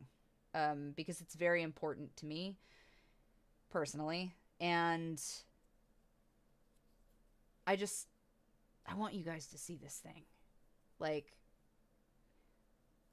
I want you to see it, not just because the amalgamations are so fucking cool. Like, the monsters are sick as fuck. Like, the story itself is driven and has this wild shit happening at any given time. And not to mention, you get this weirdly, like, unorthodox protagonist pair. Technically triple protagonist because there's 3 of them, but you get the trifecta of fuck shit. So you have the grizzled, like, grumpy pissy dad who's just over it. And then you've got, like, the happy-go-lucky, like, I just need to see things happen that's, like, good. Please give me the good things, Daniel. And then, like, the physical embodiment of apathy, who is just Evelyn. Who's just like, I guess I could be positive because I have to, because you're positive and I can't be sad, so, like, fuck you, I guess, but I'll do it. And I feel like I just want to see Bartholomew. I want to take Bartholomew home. So, I've done my own, like, SFX studying. I'm in the midst of learning animatronics for multiple reasons, selfish reasons too. The suit builds that I'm doing, 2 of the suit builds that I'm looking at doing are going to not require, but, like, it would be really cool to do it. So I'm learning how to build, Springtrap is one of them actually, but you look handsome in glasses, is what they're saying. Oh, thank you. But I'm working on building blinking and eye movement and blinking for the head builds of the animatronics. The reason that's beneficial, though, is because I can translate that, if it works proper, into the amalgamations later, which saves us money on the back end. It puts more work on me, but I'm willing to eat that if it means that we get to literally see these things, come to life. Practical effects. Yeah, very practical. And that was my goal, is I wanted to see some really fucking baller practical effects for accounts, because there are such cool monsters that come out of it. So we're really gunning for practical effects on it. I also think it's time for a genuine monster movie to move back into practical effects. And not, I'm going to be a petty cunt. I'm so sorry. No, I'm not. It's time that we had a monster movie / somewhat gory and jarring body horror that's not just gore prawn. That doesn't actually tell a story for shit. Just not throwing shade, but I'll say it. I don't want that fight. No, we're not. We're not. I just think it's time to move towards proper storytelling in horror and navigate that while also giving body horror. You can do both. You can totally do both. The Thing, The Void, oh my god, The Void was great. But there are films that exist that didn't get the attention they deserved. And I just, this is not a film that's telling / story that's telling the story of a monster in the woods, or like the woods really as the woods are the monsters. This is a story about people who have dealt with their own monsters that are quite literally problems that we deal with every day. I will say this only because it has come out of Wen's mouth in a public format, but Wen grew up loving Silent Hill. Yeah. Accounts from a Lonely Broadcast Station is in a very zoomed out generalizing statement, Silent Hill in the Woods. Yeah. And it really is talking of monsters and things, but it's also people going through and dealing with their own demons on top of it. Mm-hmm. And it's basically like Appalachian horror Silent Hill, but Yeah. it's done in a way that's very, very relatable, I think. Well, and that's the thing is, I could go on all day. The point, though, is that you guys have never been anything less than Legion. That when people make fun of me sometimes, when they're like, oh, so your fan base is called Legion, and I'm like, yeah, they are. I'm glad you guys like my glasses. Thank you. He is. It is hot English teacher, isn't it? See? I tried to tell him, and then he was like... I've never been a big fan of glasses, and I'm crotchety that I have to have them. Autumn made fun of me for a week. Not because I have to wear glasses, but because I am very blind in my right eye. He's got nasty astigmatism. Yeah. Yeah, nasty astigmatism. I want to point out, though, I did give him shit. I gave him shit because when I got diagnosed with Meniere's disease, because my right ear half functions most of the time, if at all, he made fun of me for literally being half deaf. Huh? That's on paper. Shut the fuck up. That's on paper. That's medical diagnosis. Like, I have a green tweed coat. It's in the closet upstairs. My Fred jacket. oh, yeah. Ella senpai? No. Ugh. I can do like the anime like push up thing. Oh, yeah, you've got to do it like... I've got to like... There you go. Great. A Percy cosplay? Percy. Which Percy? Because there's like 30 Percys. The glasses. Shing! I gotta know which Percy now. See, that's what I keep saying. It is. It's super hot. What is going on? What now? I'm assuming either B guy or Elaine. It's fucking Sunday. Shouldn't be anybody pulling up to our goddamn house. At this rate, bro. Probably, if I had to guess, it's probably B guy. Oh, Percival Frederickstein. Okay, Critical Role. All right. Oh, okay. Oh, they stopped yelling, so I don't know that I care. But, like, that's the joke. But I don't think people understand. Like, no, I literally mean Legion. Like, we are a collective that moves towards the betterment of ourselves and the betterment of each other while also understanding that sometimes shit just sucks. And, like, it's okay to accept that shit sucks. But it's also part of your responsibility to acknowledge that those are moments and you still have to do the work to work towards that betterment. The Quail are great. We actually talked about them a little bit earlier. Jason's an asshole. Oh, hi, Nakatomi. The Silent Hill tier list with Matt. Bro, okay, so do you guys ever have that moment where you're like, you hear yourself? Because I've never listened to myself have a conversation. And I know this sounds weird, but wait. I've never listened to myself have a conversation, and then I was going back because I couldn't remember the shit that I talked about, the short message, yeah. Silent Hill. And so, like, I was trying to listen to it, and I had a really hard time listening to it because listening to myself have a conversation with someone else was, like, really uncanny valley for me. Like, well, because when you listen to... And 9 times out of 10, when you're listening to yourself, like in a recording or in a game or something. Because I have to, so I'm like not focused on the having, character. Like, a candid, and not even just a candid conversation, This is like this is my autism Yeah. interest. Yeah. So like an unmasked conversation, which is completely different as well. Yeah, it was very strange. Yeah, I hate my recorded voice. As somebody who worked in a fucking call center for 10 years, I cannot stand the way my voice sounds in any recording. So I feel you. So I guess that's the thing, though, is, like, there's the I hate my own voice, but then there's also, like... Yeah, no. So, like, so it's, like, your in-character voice or, like, your customer service voice versus having, like, a passionate, candid conversation. Very strange. But, like, I don't know. Also, so we were supposed to play mouthwashing. Hold on. Let me get to some shit because I'm backwards.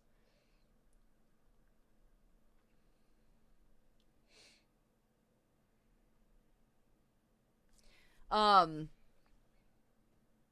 believe that. He also, though, thought he was unattractive, which was very strange. So does Mads. Yeah, that's true. He does. That's true. Oh, good. I'll have to watch that. Oh, thank you, Beanie Man. I'm still working through my voice between I hate the way it sounds on recording from call center and like my voice still fluctuates from day to day because sometimes it's a lot higher than other days. So like it's a process, but I appreciate it. Dr. Professor Ellis voice is still loading.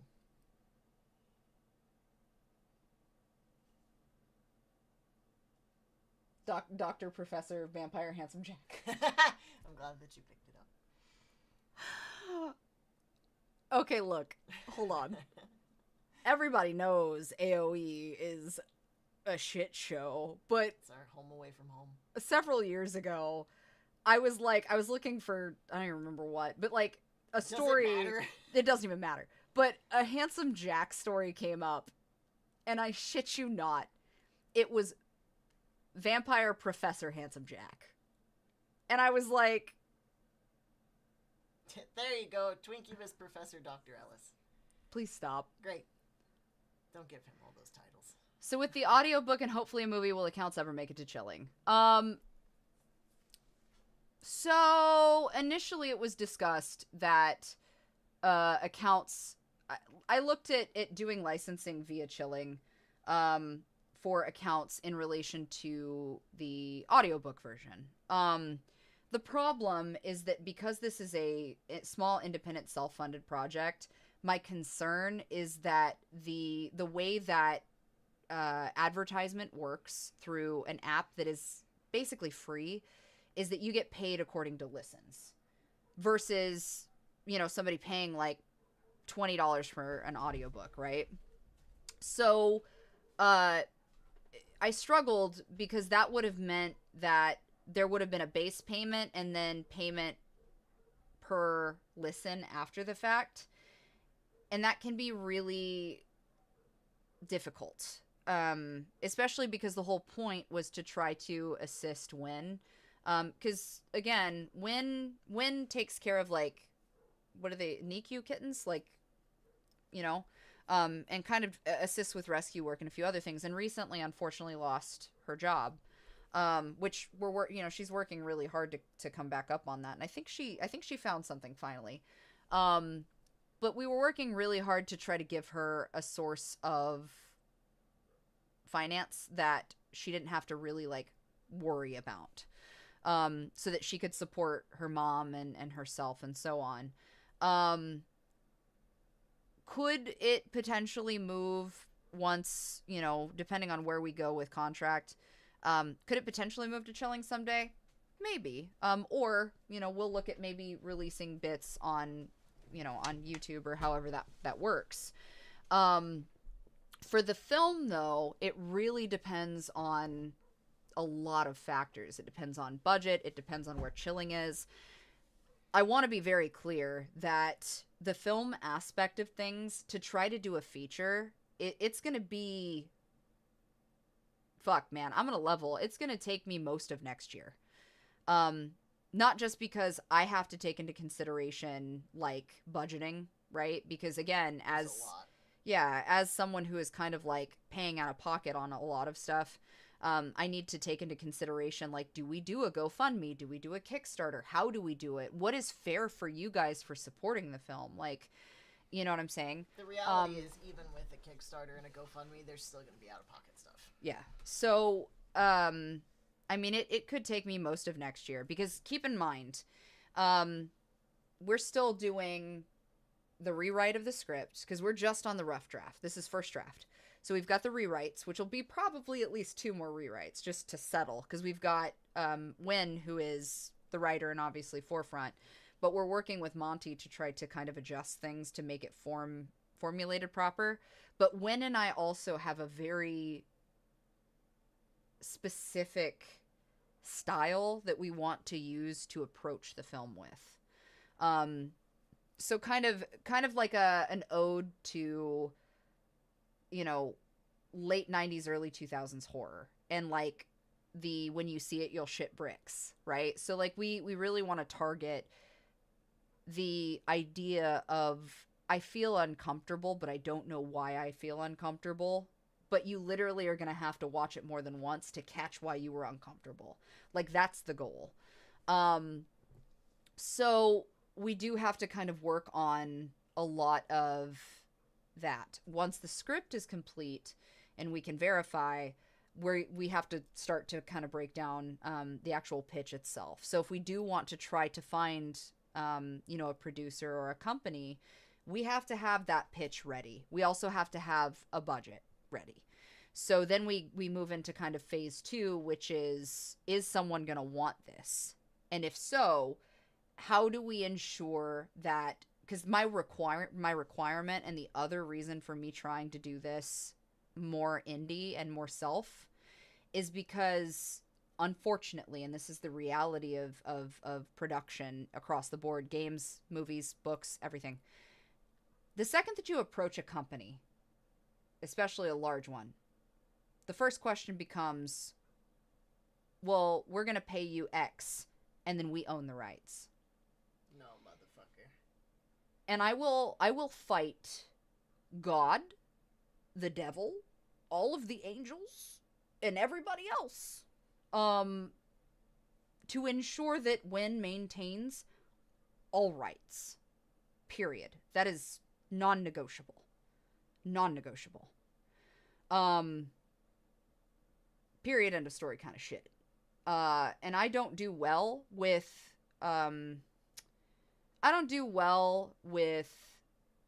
bullies. And unfortunately, when you run into contract negotiations with large companies, you can occasionally run into leads that are big company CEO dudes that are just running the system, and they don't actually give a fuck about what's being put up, but they'll sick their lawyers onto the situation to try to bully you into giving them rights because they want it, but they don't want you to keep it. You dig? They want to rob you, is what it is. And I don't do well with that. Y'all heard how we thought about the last person who didn't pay us what was owed. So I would rather not, and it would be, thanks guys, you have my sword, you have my bow. I would rather just not. I want Wen to maintain all of the creative rights for her story at its core.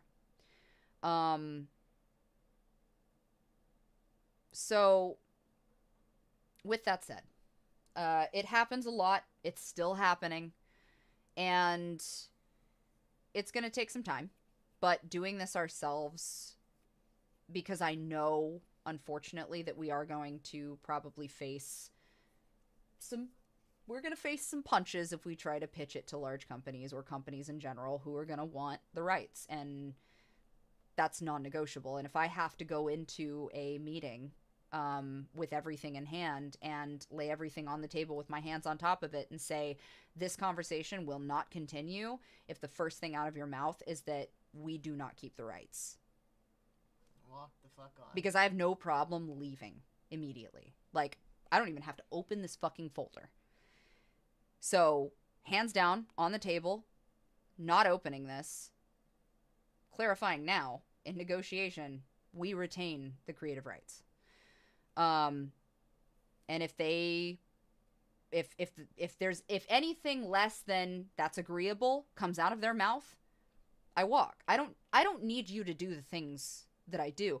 It may not reach a mass scale on theaters, or it may not, be this thing that just like shows the fuck up and is internationally acclaimed and all this bullshit. But let me fucking tell you something.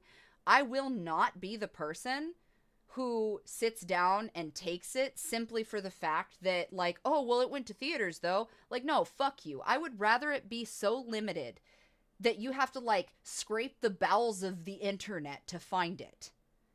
And then find it and have it be that, like, amazing, self-done, awesome-ass cult following film that everybody just fucking lives and dies by. And, like, it was as good as we could do at the moment, but god damn it, we put years of fucking effort into it. And, like, we did the best we could with what we had. I would rather it be that. It's not perfect, but it's ours. Exactly. So, that's a big thing. And, therefore, yeah, it's probably going to take a lot of time. But it's my time. And I will do everything in my power to keep my promise. It's my account and I want it now. Yeah. Yeah, and so I would, of course we would definitely want to try to submit it to film festivals, because it does have that kind of a story mechanic, especially for horror. So the goal would be to try to work it into film festivals eventually and work from there. A lot of the legwork, though, is going to wind up being you guys. It's going to be all of us coming together to be like, look at this thing. And kind of taking it from there. So, physical release because streaming is iffy as fuck. So the goal would be to have a physical release of some kind. That does get expensive. That's like we gotta see when we cross that bridge when we get to it kind of deal. Yeah. If we did, we would have to try to find a company like Super Rare, for example, that just did the Mortuary Assistant physical release. Yeah. We would have to find a company like that, realistically, and try to see what partnering with them would look like.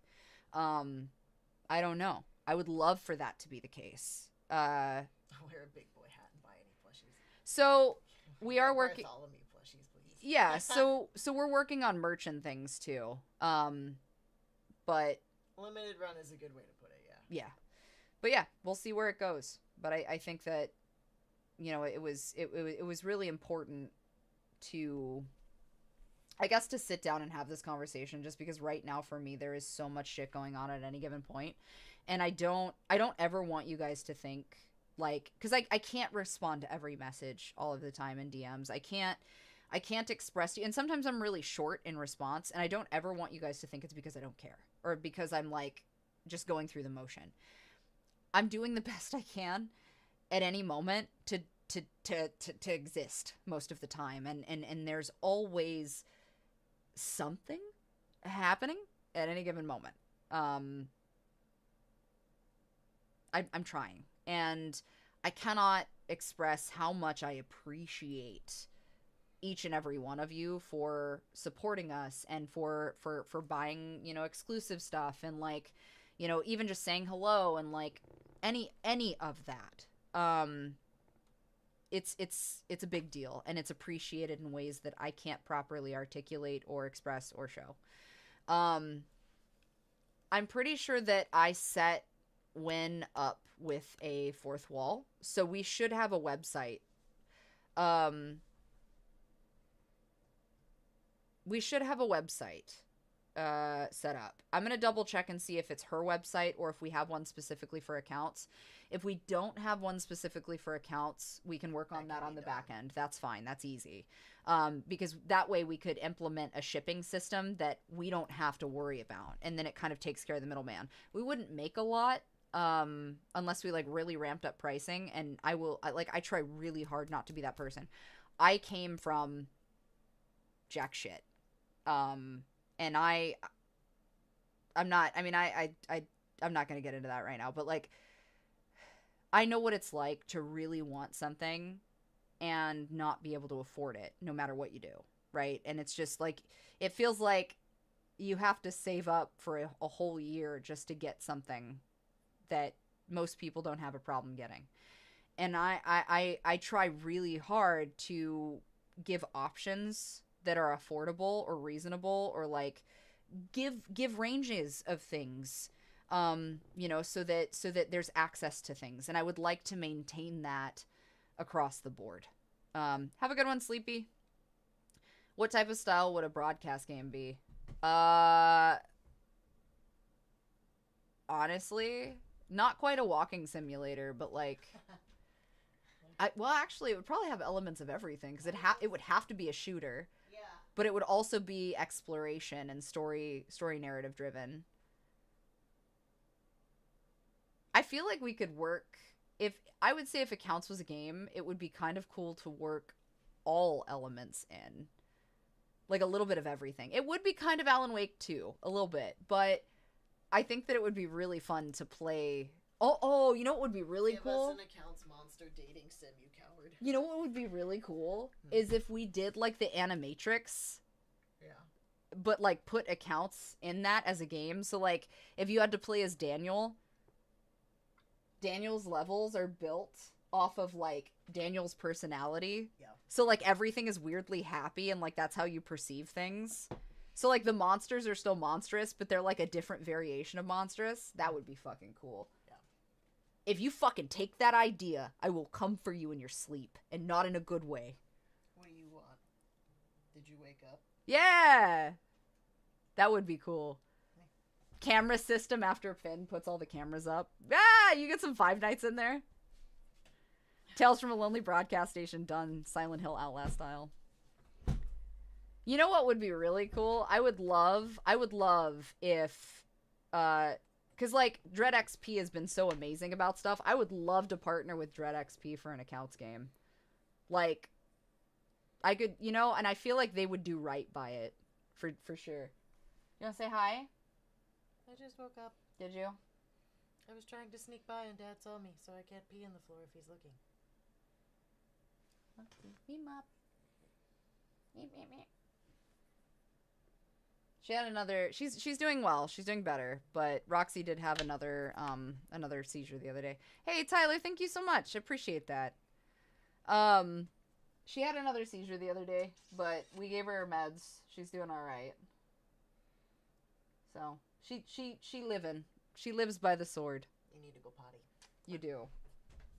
Okay, great. Love you. The insult. The huff. Yeah. Yo, thanks, JDM. I appreciate that. Thank you. And yeah, Roxy's about 15. Getting there. 14, but getting 15. I don't know. I just think it would be cool. So, yeah.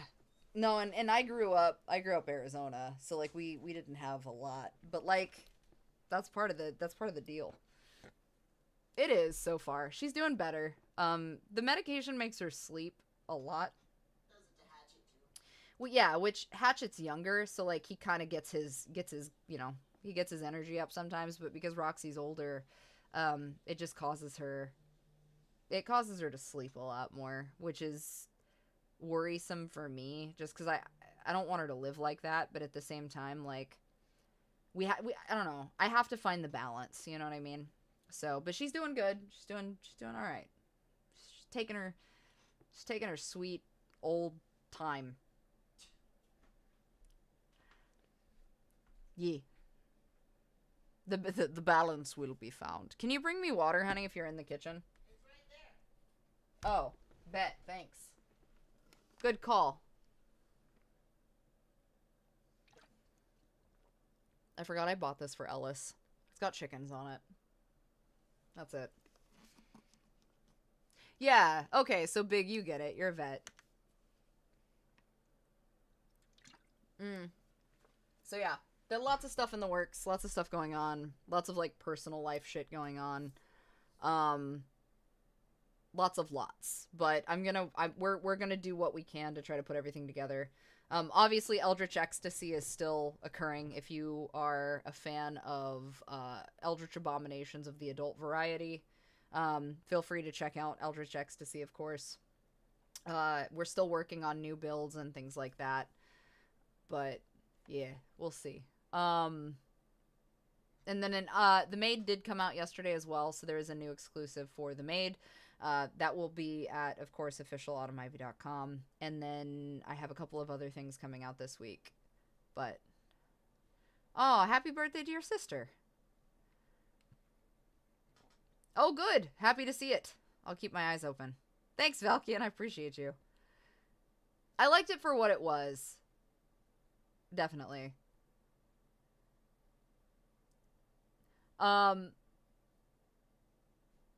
Wait, what? Oh, yeah. I'll have to... Nerd and Jock. I'll have to read it. I'll have to find that. I'll check it out. I don't think I've read it yet. I feel like somebody sent me panels, though. I think I've gotten panels. No, but I guess I need to be. I feel like I'm missing something here. Are you coming back? I was waiting for her to come on because I know the moment that I'm gonna fucking sit down. She's gonna yell? Yeah, and Yeah. she's staring at me from the bottom of the stairs like an asshole. Okay, so come talk to chat for a minute, because I also have to use the restroom, and I'll grab her. Oh, yeah? She's waiting at the bottom of the stairs. So I'm gonna let Ellis take over for a quick second, and then I think we're gonna get ready to decide if we're gonna play the rest of Life Eater, or if we're gonna start mouthwashing, because Ellis has not experienced mouthwashing, but has seen a bunch of the memes and the art coming out, and needs to know. He needs to be in the know. So we have a couple of options. I'll let him break it down. Have fun. Oh, okay.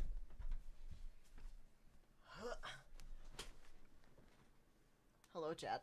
What's going on? What's happening?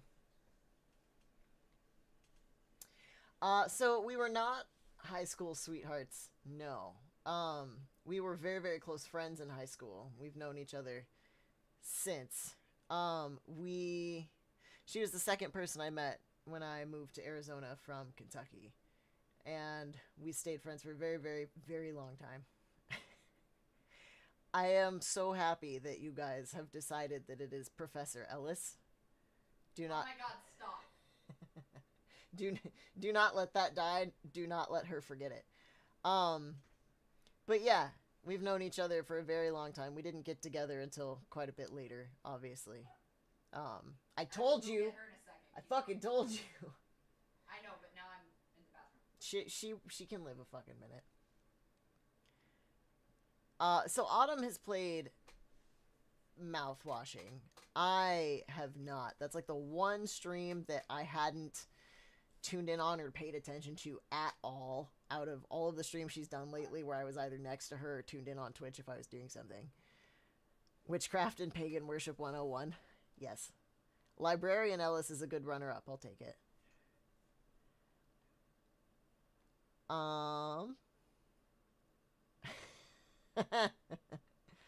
Extra credit is always on the table. You can be too. She's ignoring me. That's my favorite part. No, she's spoken lots of things about mouthwashing, and I've seen a lot of the posts and stuff. It just depends on how long. How does she sit back in this chair? This is terrible. I'm not even talking about that. It just depends on how long we're gonna be streaming for, which one she chooses. Because I do want to sit down and try to play through mouthwashing like in one go. I don't want to break it up, and I know it's probably like about 3 hours. But yeah. Oh, there we go. It just depends. We'll figure out when she comes back. Chad Ellis. I mean, yeah, sometimes. It depends on the day. As a professor, can you tell my professor to chill on the programming assignments? As somebody who took a very vague programming course in high school, I hate it with a goddamn passion. So, like, I'll fight your programming professor.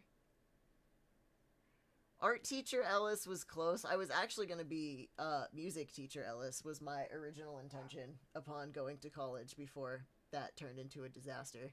Because, surprise, I'm a musician. Who would have guessed that? Yeah, I'm like the college professor that just says, fuck it, I'm hungover, we're not coming to class today.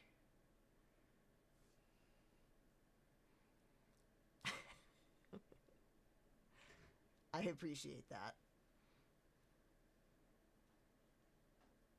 Drums was what I had a scholarship for at the time, so definitely. All kinds of percussion instruments, but drums specifically. If he became a streamer. I am 32.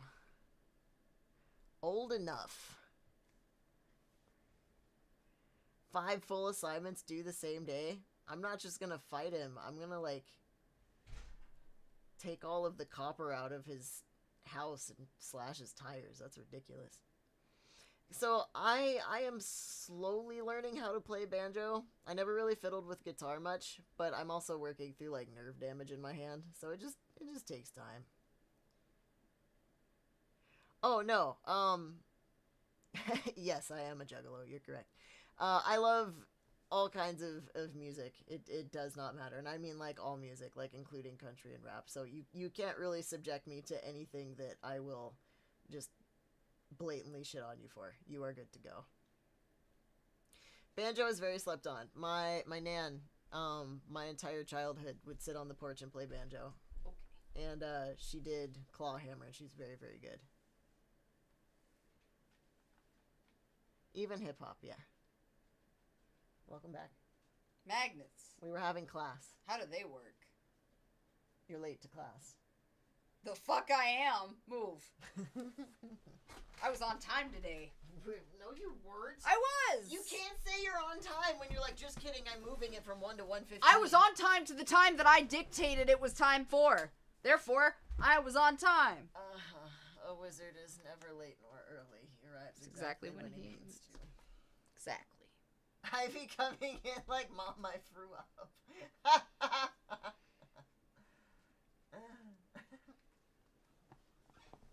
I'm writing that down. All right, what are we doing? Well, so I'm down for mouthwashing. Okay. But that's like a 3-hour play, isn't it? Yeah, it's like 3 or 4. So we would need food at bare minimum. Yeah, that's pretty accurate. The university professors who publicly hate each other but actually privately are banging. Yeah. Yeah. Yeah. I'll sign off on that. The other one only has like 2 levels left or some shit. It just depends. How much longer do you want to stream for? What do you... I need to start recording that fucking book. Yes, you do. So I think maybe saving mouthwashing is probably a good idea.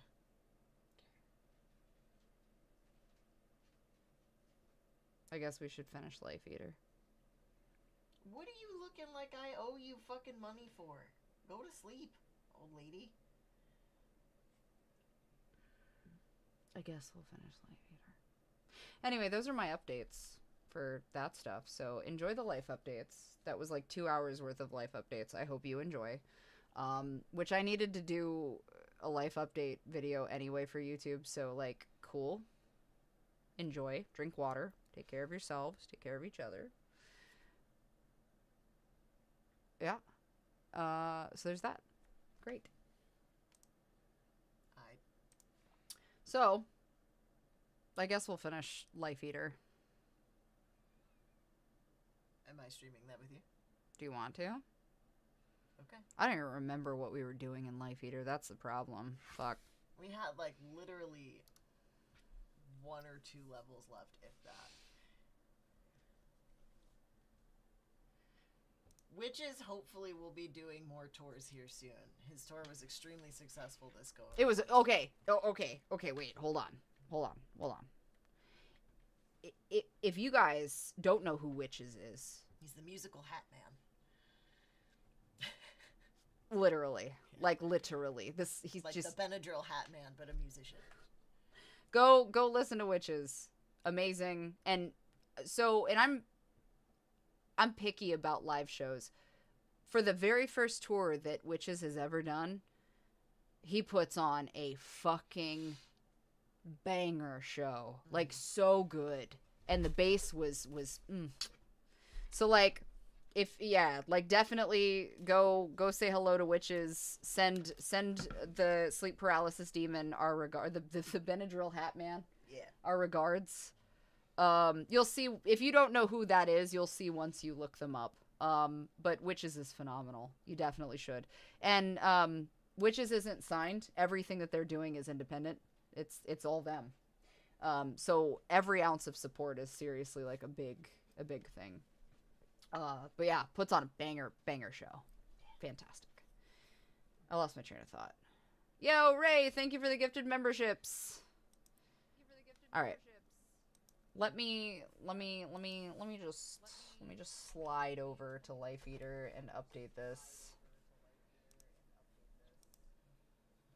All right. Kind of, yeah.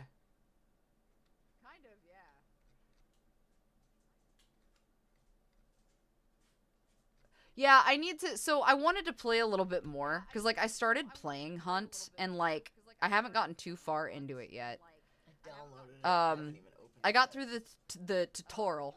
I got through the tutorial. But, we'll see. Alright. Let me make sure everything is Fuck. running.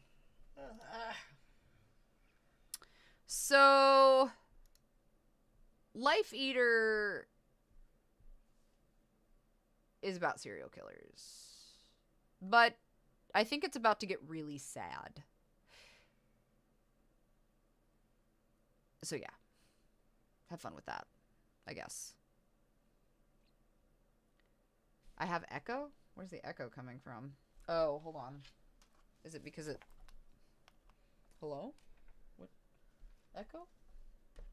Pardon me. Where echo?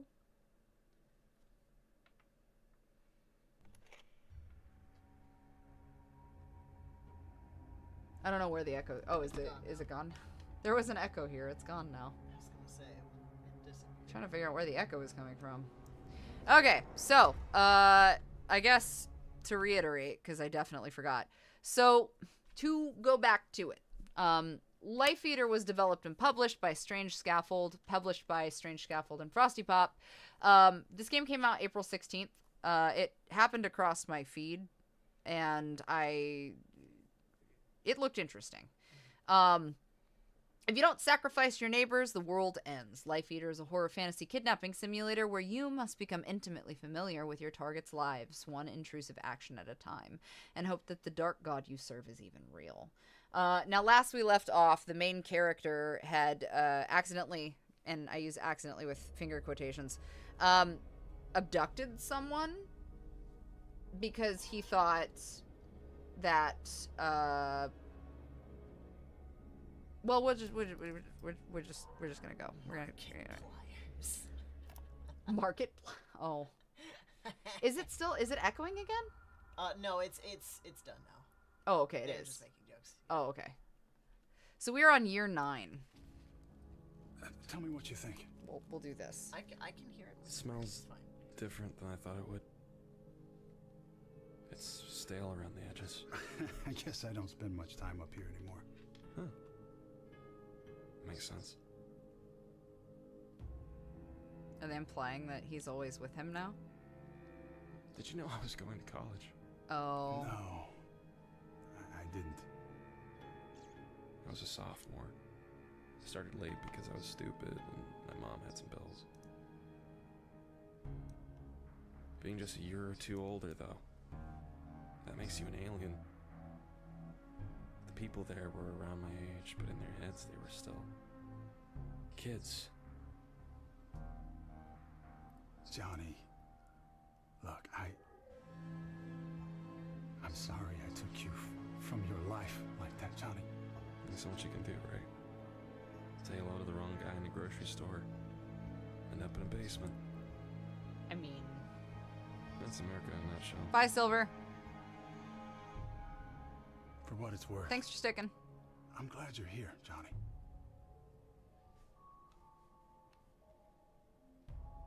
Me too. Yeah, Johnny was let out when he started believing Ralph about everything that was going The on. god. Yeah. Yeah.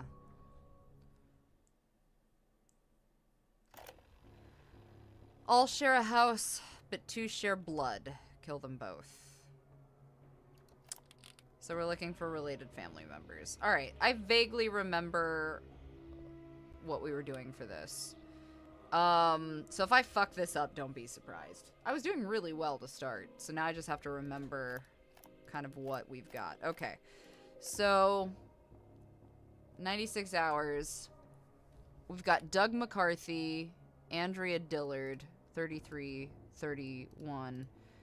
Oriana Brown, 28, light brown. Jared Simmons, 27, light brown. They all have light brown hair. And they're all, these two are a year apart. These two are 2 years apart. So it's really going to boil down to crossover schedules, is what I'm guessing. Right? I would think. Or something that they're doing that indicates they're related. Like a family reunion. Yeah, I had that thought. Like, damn, what a Yeah. shame they can't just have the same fucking family name.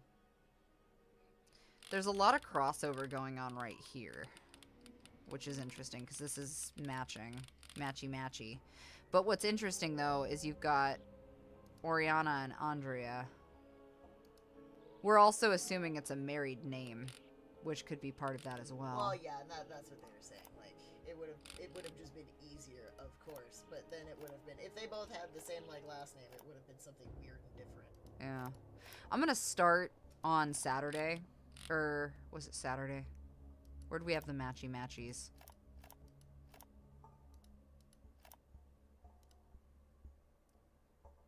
Saturday? Saturday. So, these guys had matchy-matchies, Dillard and Brown.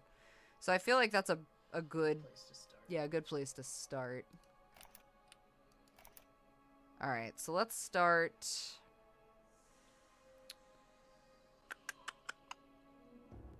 Half hour and 10. Fuck. I'm just gonna take the hit on that one. I don't have a choice. Shopping with mom. Oh. I mean, Interesting. if the bottom one is shopping with mom, then... Shopping with mom. But that would imply... Well, I'm saying if Oriana matches and it says shopping with mom, then you have the two answers. You just have to Shopping with mom. So now you have to Leanne. find the... They're sisters. Yeah. They're sisters. Shopping with Leanne. Leanne.mp4. So mom... Leanna's mom. But wait, because this... Who is Leanne to you? Maybe not. But this is interesting crossover. It said they share blood, not that they were siblings. Which could imply... Oh, okay, so the point... Sorry. Some of you have come in sideways on this. So, basically, much like in the synopsis, you are playing a character that has to make sacrifices to this god every year in accordance to what the god requests. The point of the game is he crazy, right? So, like, the kid that you just saw was kidnapped on accident. The guy that you're playing, Ralph, we assume his name to be, is technically a serial killer. So there's a lot of very weird back and forth on this. Basically, I mean, you're a serial killer is what you're playing. But I think there's a lot more to the undercurrent of the story, and I think that because of the subject matter being serial killing and kidnapping and so on, because it's a very, like, heavy and dark theme, I think that it's being looked over a little bit because I think there's a lot more to it.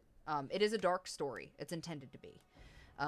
But basically, you're trying to work through your schedule, the schedule of these people, and get to know them, pretty much, is what this boils down to. So they all live in the house. Yeah. We're gonna sacrifice this to take a hit.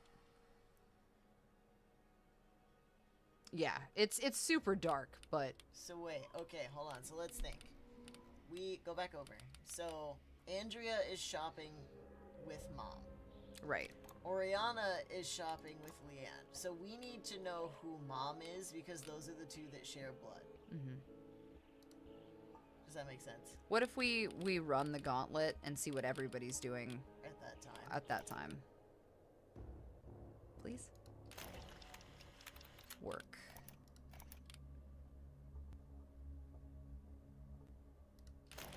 Work. Pilates. What? So Andrea is with Oriana a lot. Yeah. Because this is their back and forth. So Leanne, we don't even know who Leanne.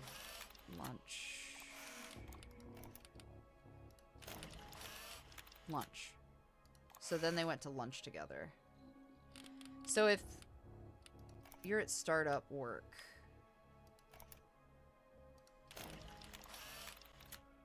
lunch kitchen alone. So you guys are together. But if these are matchy-matchy, it makes me wonder. Because up to these guys match here, here, here, here, here, here, and then it stops. You see what I'm saying? It would imply that those two are related.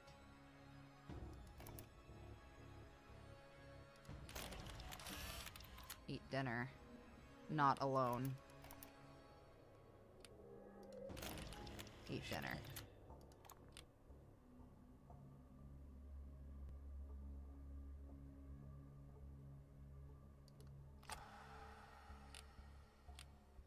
Okay. So they all live in the same house. Leanne doesn't live with them. No. These two live together, though. How did you meet Mr. Matt? So Matt McMuscles and I connected Jesus. a couple years ago. I don't even remember how. It's been a minute. I think we, like, crossed paths because of someone else, and then we were like, fuck, you're cool. And he was like, fuck, you're cool. And I was like, alright, bet. I don't know, it's very strange. I feel like digging in on this Saturday is the answer, but I'm not really sure where to look. Because the green boxes normally tell you, like, the important shit. Right.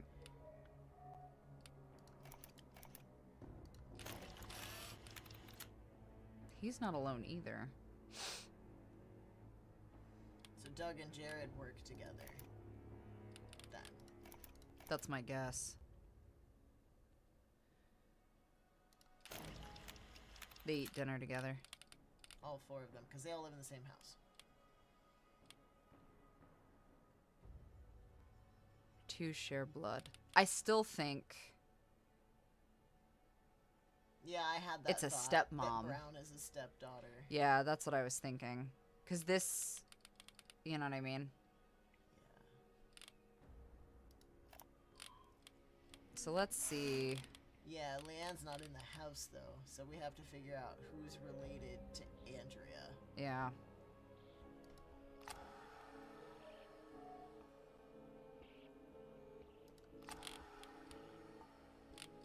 I still think it's Oriana. These are matchy-matchy, so what's going on here? Watch TV. Watch TV. They're very frequently together. Yeah. But which earlier in the day, they're not. No. What are we doing on the weekdays, though? Pretty consistent schedule. Monday, Wednesday is consistent. Tuesday, Thursday is consistent. Friday's a crapshoot. So Monday, Wednesday, Friday match. Tuesday, Thursdays are off. Yeah, I agree. I still think... Because some of the victims aren't actually sketchy. victims. They are sketchy. And they established that at the beginning of the game. So not everybody in this is innocent. And that's... They made that... Hello? Did you just drop something? Good, good. They made that pretty clear at the beginning. That not everyone is innocent. Because they're not. Oh. What? It's the second time that's happened. I can set it. That's what that new 6,000 is for. It's a game of figuring out who's who while also, like, telling the story. It gets shwisty. There's a lot to it. Just set them together up there and I'll fix it for you. You're gonna have to, because she's... That's fine. I just gotta set it with the... Oh, she's out. Okay. Yeah, that's... Just put her up there. Yeah.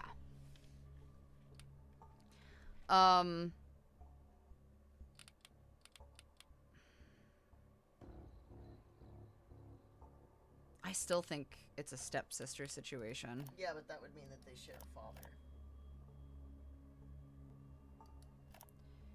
Okay, so is there a timeline where they cross over again? What about right here? Big block of time, big block of time.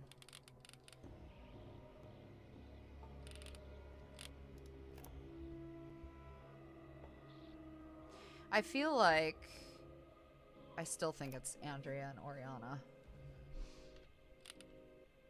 The mother thing just comes up in that way. So let's do Tuesday.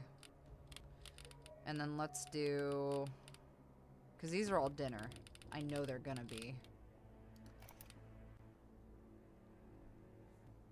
Loiter outside. DDoS. Okay, so we sleep. We sleep. We sleep. Okay. So we at least have the sleep schedules down for Andrea and Oriana. One of which sleeps less than 8, and the other one sleeps more than. Right. Which is... So, for those of you who are still trying to figure this out, that is relevant. You've got to remember things about these people after the fact. So Oriana works Tuesdays and Thursdays. So what are you doing? Working. Interesting. Okay. So I'm guessing that you do lunch. Yep, at the deli counter. And then you are watching TV.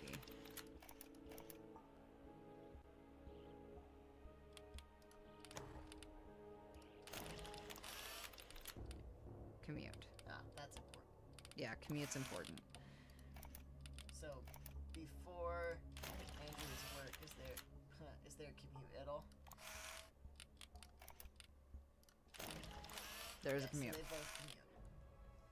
And they're mostly unarmed. So that means she gets home and they have dinner around here. So Tuesdays are irrelevant.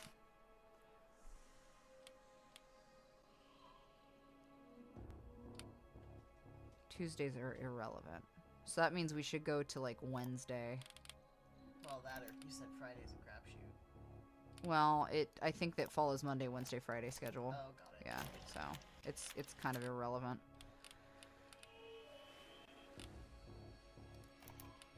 Slash the tires.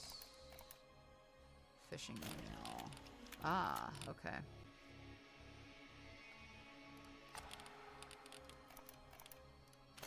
Working.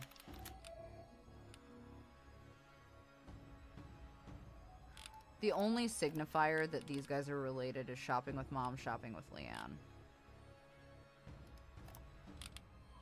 I think that they're the answer. Are there any crossovers between Jared and Doug or Jared and anyone else? Because those are the only two crossovers that I see. Doug and Oriana have this in common.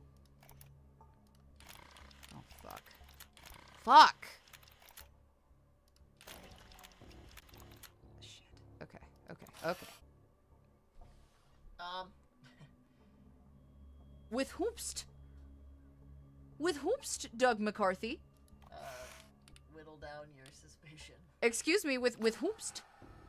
With whomst are you... Fuck. Oh. Well. Oh. So they're Oh. their boyfriend and girlfriend. Yeah. So it's gotta be Andrea and Oriana. Unless it's Jared and Oriana. Or Jared and Andrea, which... Okay, so do Jared and Andrea share anything anywhere? Let's look. Okay. So, Andrea, we have a split. What's the little... Wait, next to have sex, what's the little window? Driving. Driving. So they're driving together. Okay. So that signifies to me they're boyfriend-girlfriend. Okay. Okay, so do we have crossover between anyone else? For example, Jared and like Andrea or anything. Jared and Doug or Jared and Andrea. So far, it looks like Jared minds his fucking business. Yeah. But that makes me... So Jared and Andrea have a little crossover here. Doug and And Andrea here. have it too at 9 a.m.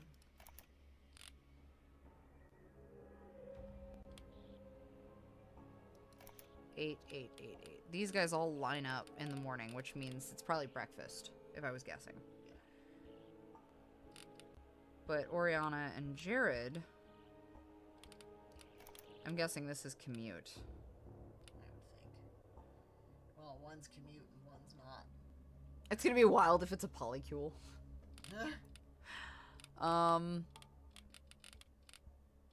This is all gonna be dinner.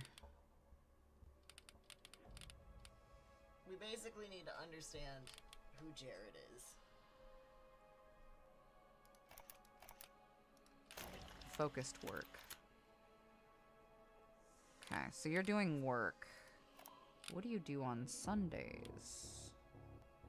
Guess he's different from everybody. Yeah.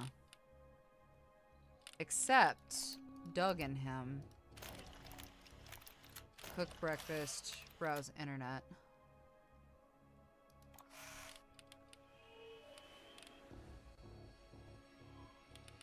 Okay, so Oriana and Doug are definitely boyfriend-girlfriend. Andrea doesn't seem to have any ties with Jared directly.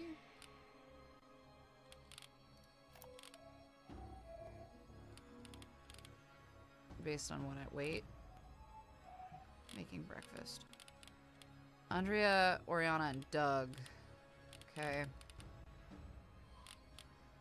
Let's try... Okay, what do you got going on? Fuck, Jared, you work a lot, bruh. Okay, so Jared's not doing dick, pretty much. Jared works a lot. Those are weird windows at the end of the day. Yeah.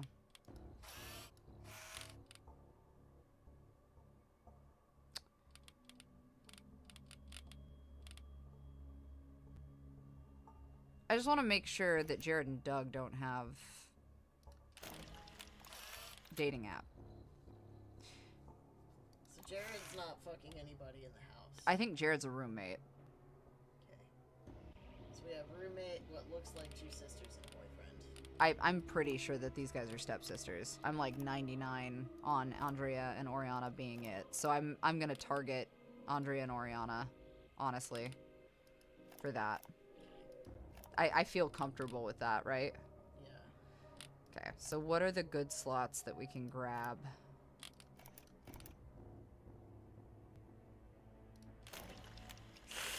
Oh, I fucked up again. Damn it. I'll take the sacrifice on that one, though. That's okay. Alright, so... we have to get them to their full percentage. So what do you do? Shopping. Unarmed. Not by yourself.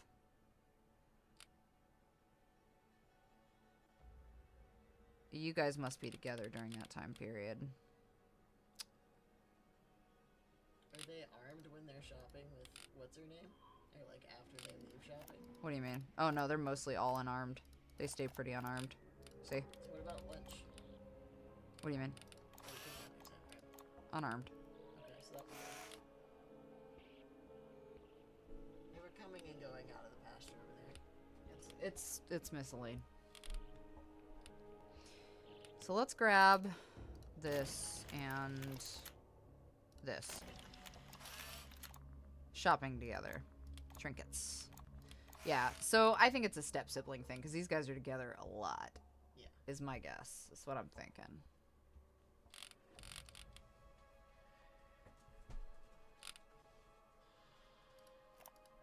Okay. So I mean, are we banking on that? Do we wanna fuck with Doug anymore? I don't think there's anything that we're really Need to. missing. Yeah, I agree. Okay.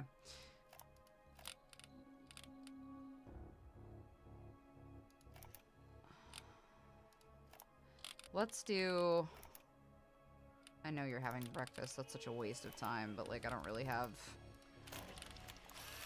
Watch memes! Valid, sis. Damn. Me too. So are they both commuting to work right there then? Probably. That's my guess, yeah.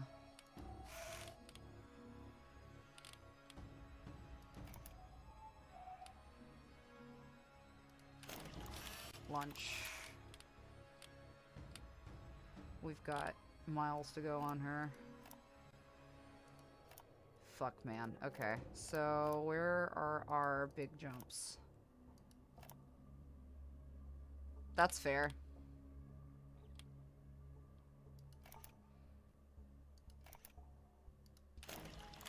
Eat dinner. Eat dinner. Great. Guys, I need you to... Damn it. Okay. Let's do this. Read mail. Watch TV.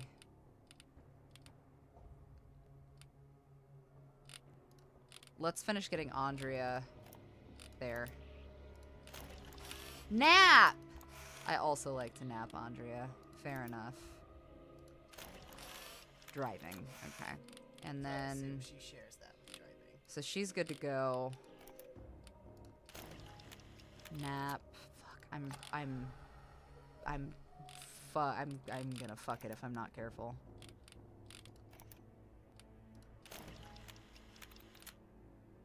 Cool. Okay, we got it. All right.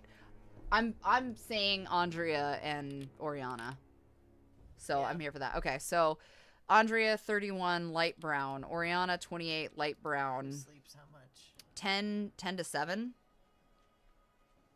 3 to 4, 4 to 5, 5 to 6. So that's over 8. 6 to 7. So over 8 hours for Andrea. We're just going to do Andrea. So over 8 hours, unarmed most of the time, not usually alone. Light brown 31. Commutes. All right, let's do it. Oh, that sounds nice. If your target sleeps less than 8 hours per night, remove the right lung. Otherwise, crush the pancreas. Okay, so pancreas.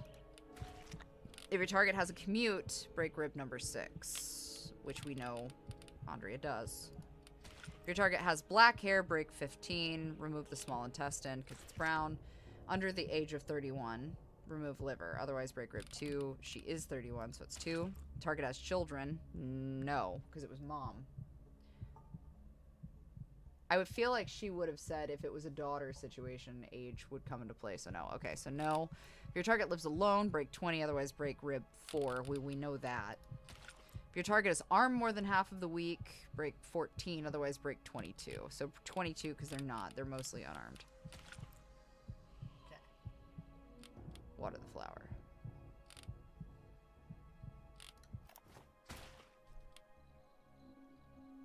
Got it.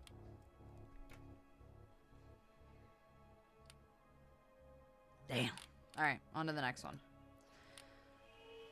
Light brown, 28. Sleeps over 8 hours. Because it's 10 to 8. Works unarmed alone. Yeah. Right? Yeah, okay. If your target sleeps less than 5 hours, remove the liver. Got it. Target has a commute, crush the pancreas. She does. If your target has black hair, no. Remove small intestine. Target is under the age of 34, break 17. If your target has children, don't matter. If your target lives alone, otherwise break rib 5. Target is armed more than half the week, quarter of the large intestine, break rib 24. If not, done. Neat. All right, let's see where this goes.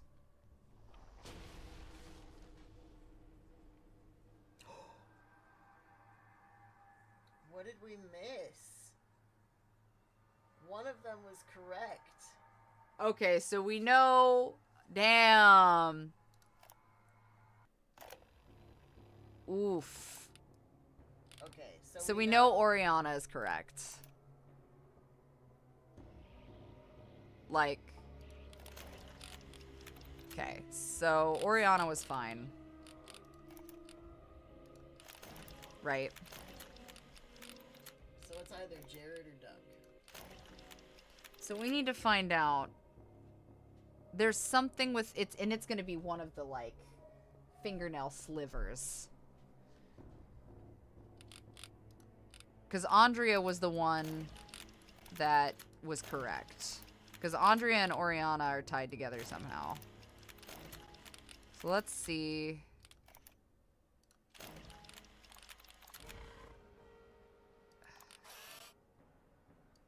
And Doug and Oriana are together.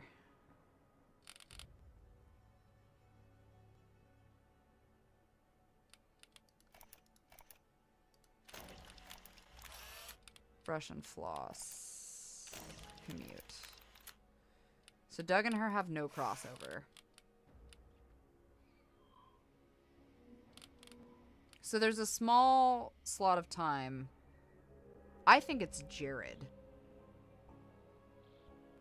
But I only think it's Jared because of like the weird fact that he's like not even involved with them. Which just makes me question it. So there's something going on during one of the other points. We know it's Andrea. Oh, fuck. I'm not paying attention. I'm fucking myself. I'm so sorry. Okay, I can't do that again.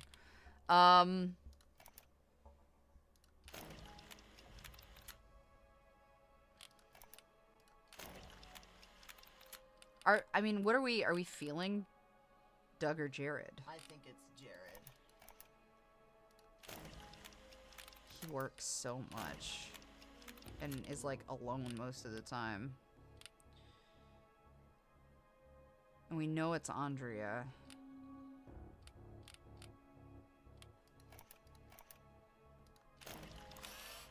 They're all eating breakfast. Jared, what are you doing? Social media.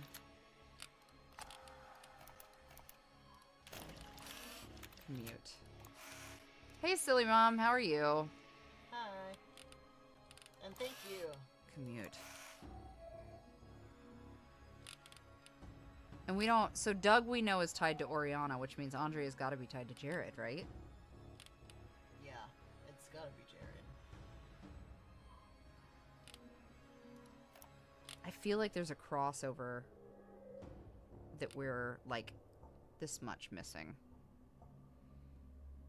The problem is Andrea and Oriana are mostly together on Saturday. But what are you doing What's that 2 p.m. here? 2 p.m. block with this? Lunch. Alone. Andrea is driving with Oriana when that happens.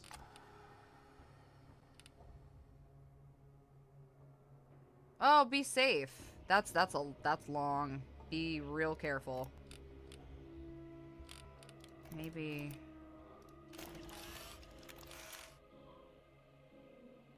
it is Oriana and Doug.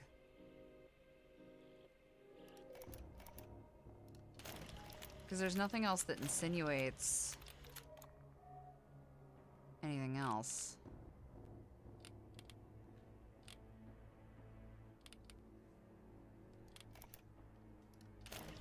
Bath. You gotta be clean? Why do you have to be clean?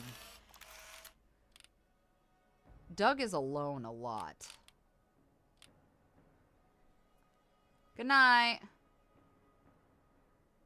Oriana and Doug were banging. Which is what led me to believe it was Jared and Andrea. Yeah.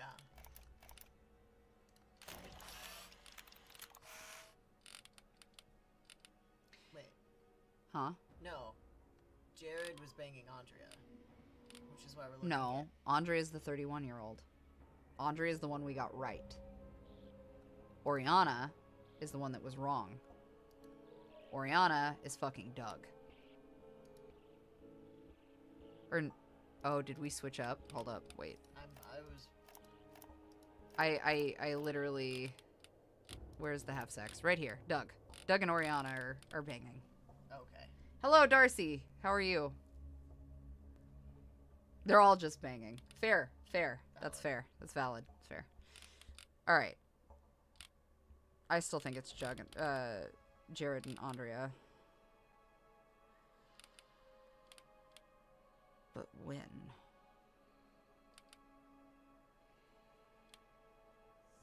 Unless Andrea and Doug are the ones.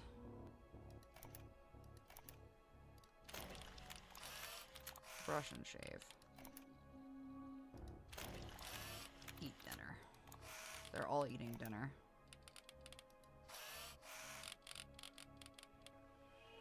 Damn, dude.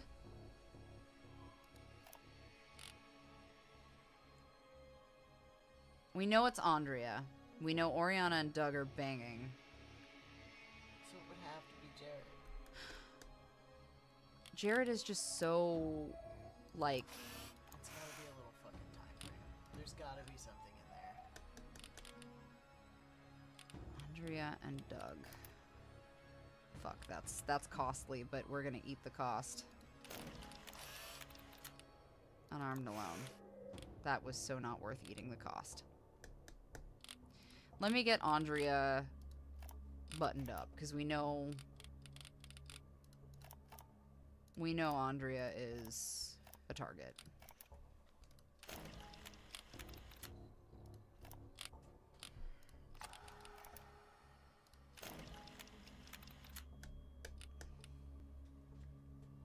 Yeah, you too. Jared looks sketchy. I like how that's it. Jared looks sketchy. In all of his shadowy nature. Jared is sketchy.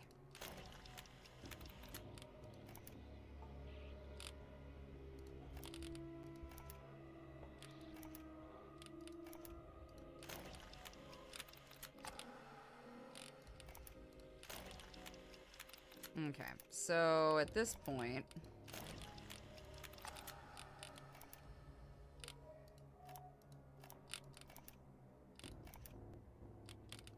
Oh, shit.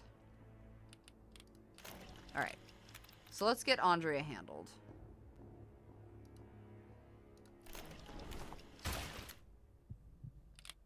Sleeps less than hours, rake 12. Target has commute, quarter of the large intestine. Yes. Target has black. No. Break rib 17. Under the age of 35, break 13. Target is. No. Target lives alone, otherwise break 5. Target is armed more than half the week. Break rib. Okay. Okay. Now we just need to determine who was related to Andrea, right? Jared spends most of his time alone. Yeah, but his sister is... If Oriana and Doug are banging, it's a sister-in-law. Which means Andrea and Doug are related, right? That would be the assumption. I'm saying that would be the safe assumption. Yeah. If it's like Liliana. So we know, hold on, here's why. Oriana and Andrea shop together. Andrea referenced, right. Andrea referenced Mom. Oriana referenced Liana. If they're shopping together, they're driving together, they're doing stuff together, that would insinuate, and these guys are banging, that would insinuate to me that it's like a sister-in-law situation. Which means that Andrea and Doug would be related and Jared is the roommate. Right? I feel like. But there's nothing confirming. I still think we're missing something. I just don't know where. So Doug and Andrea. Doug and Andrea. Doug and Andrea. Doug and Andrea. 30 to 2 for Jared. Right here? For Jared. Oh, here? What is it? Well, so wake up, something, breakfast, something. Walk. Walk where? Unarmed, alone, in the neighborhood. That's not useful or helpful at all. What is this? Driving. With whomst. Oh, no. Already. You gotta be careful then. Okay. They're all driving together. Because I assume this is also watching TV as well.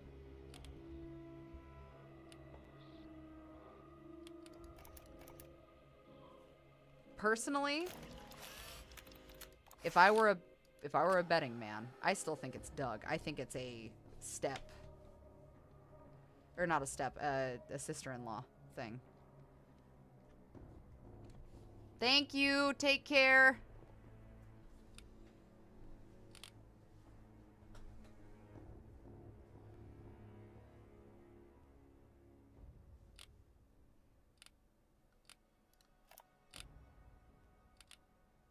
I think it's Doug. I will agree to disagree.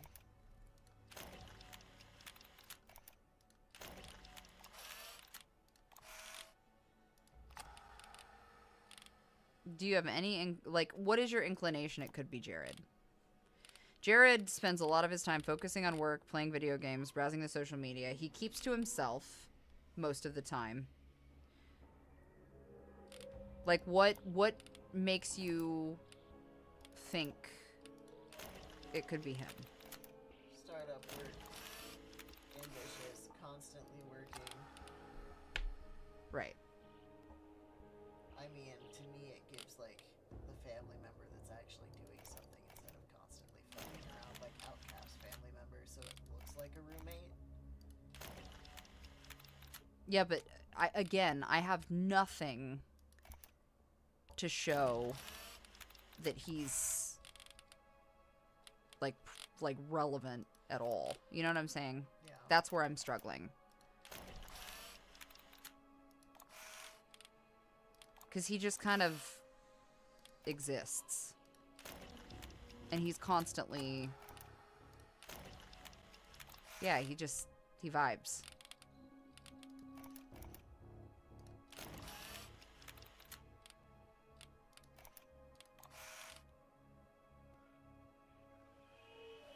It's your call, dude. I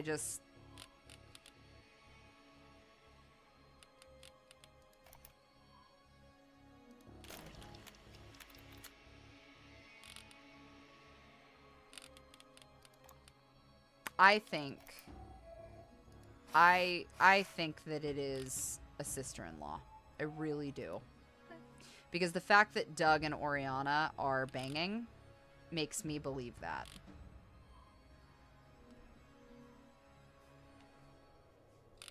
And he sleeps about 7 hours, it looks like, across the board.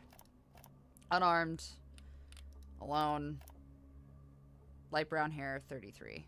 And Doug and Oriana, 33, 28. Andrea and Doug are close to age, which is a 2-year age gap. I think it's Doug. So Doug and Andrea are related because Doug and Oriana are married and or whatever. Dating. Right? Does that make sense? Yeah. Jared doesn't give me any indication that they are anything other than a roommate. If I'm wrong, I'm wrong. Is that fair? Yeah. 33 light brown. Okay. We'll find out if I'm wrong. I might just be wrong. 7. Remove the liver. Target as a commute. Oh, shit. He didn't. I don't think so. I don't remember. Fucked it? I fucked it. Okay. Target has a commute, according to the large intestine. If target has black hair, break rib 16. If they don't, break rib 17. If your target is under the age of 58, remove the small intestine. If your target lives alone, then break rib 7. If target has an man, break rib 11. Okay. Am I wrong?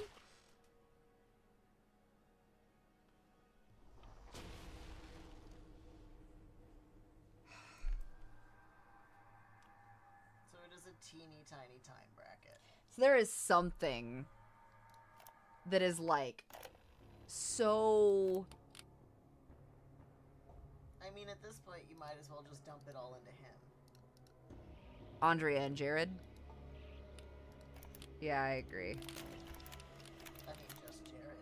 Well, I mean, I have to dump it into both of them because she still has to be Oh, yeah. handled. But we know. It's just irritating. It's literally something minuscule. Like, so convoluted. Which is, that drives me nuts. I mean, it's a good thing, but like, fuck, man.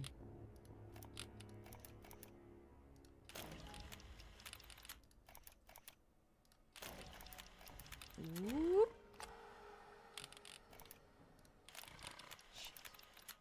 Fuck you! Alright.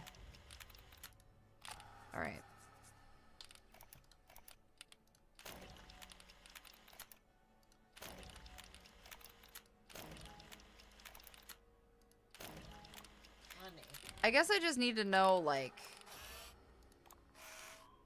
how? Like, what the fuck are you doing?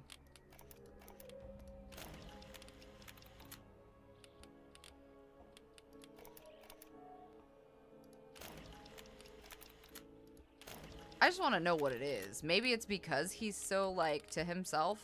Make sure that you're still getting your eye thing back down. I'm watching it. Don't yell at me, Dad. You only have one strike left. You're a strike. There.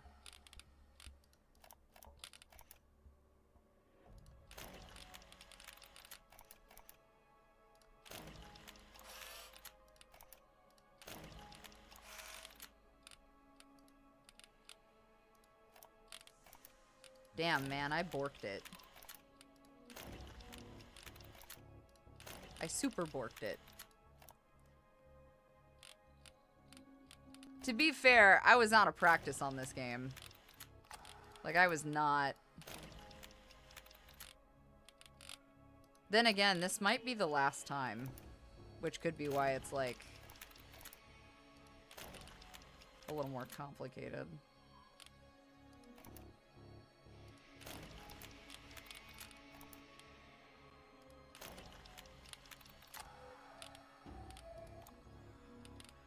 There's just nothing implying that it's, you know what I'm saying? Which is interesting.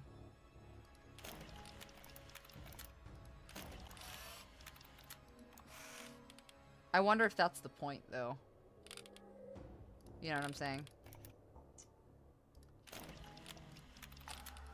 It's just weird. Like, obviously it's him because we've tried the other two, and I fucked it at this point, but like...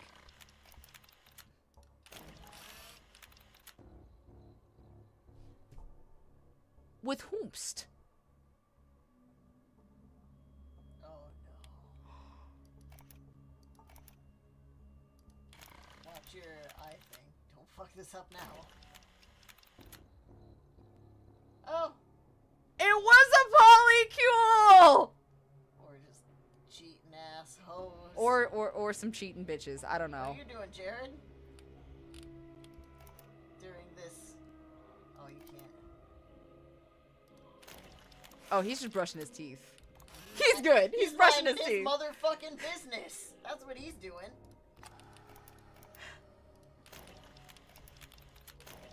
I needed Doug and Jared to be banging too. Like just to bring it full circle. Just to bring it full circle. That's I feel like I missed it. Andrea and Oriana are busy, bro. How did I miss that? I'm so mad at myself. They're together. That's the joke. So Andrea and Oriana are together because it's blue.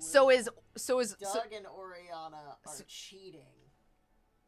So that means that Jared would have to be Andrea's brother somewhere. So like, where's your phone call to mama or something? Bruh. Since we mentioned Liana. Bro.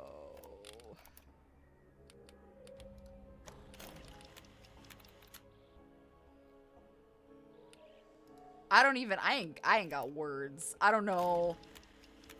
Valid. Wow.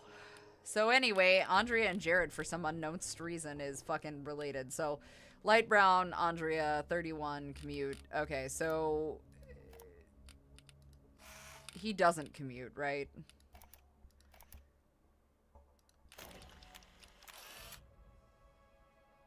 Morning stand-up? Are we doing comedy in the office?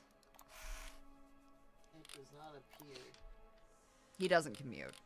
Does he like call his mom when he gets up? Shit, I don't know at this point.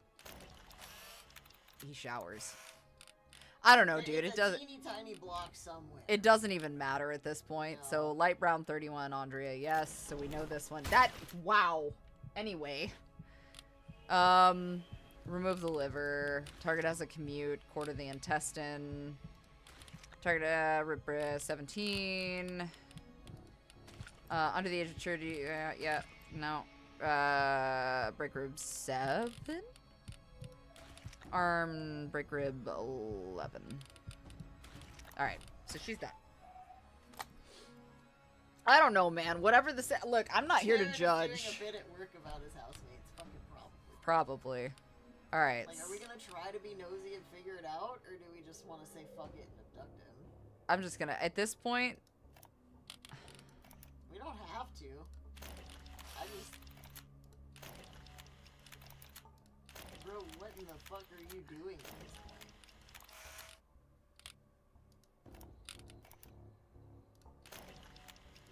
I know.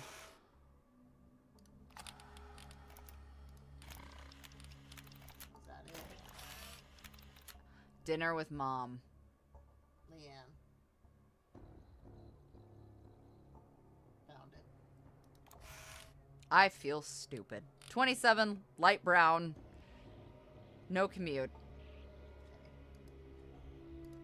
Damn it, man.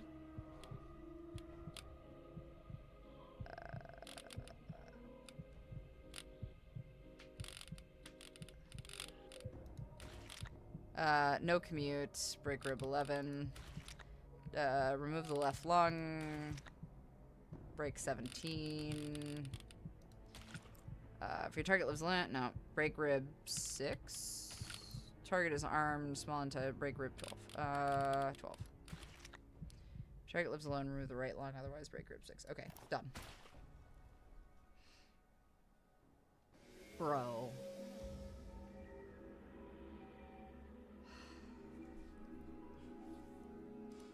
One fine. I don't think I would feel too different if the world ended, but I still don't want it to.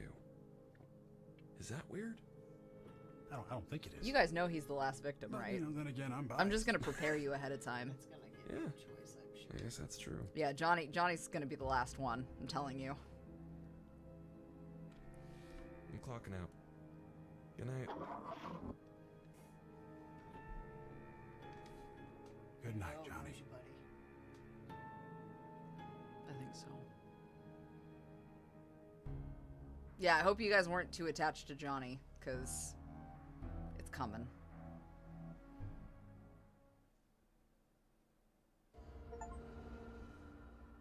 Good night, Johnny. Oh, God. I think this is the last year.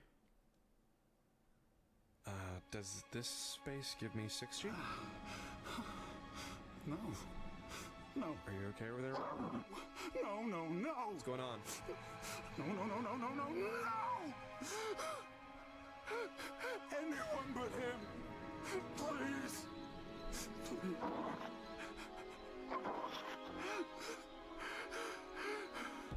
It's me, isn't it? I won't do it. You have to do it. I won't. To save the world. You gotta do it. I don't give a shit about the world. I don't care if the world ends right fucking now. You should. So, do it to Anne and know that I don't hold it against you, and I can't do it, John. I don't regret anything.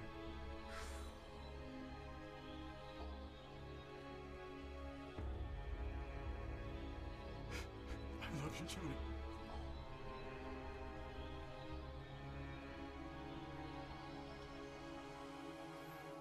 Do it.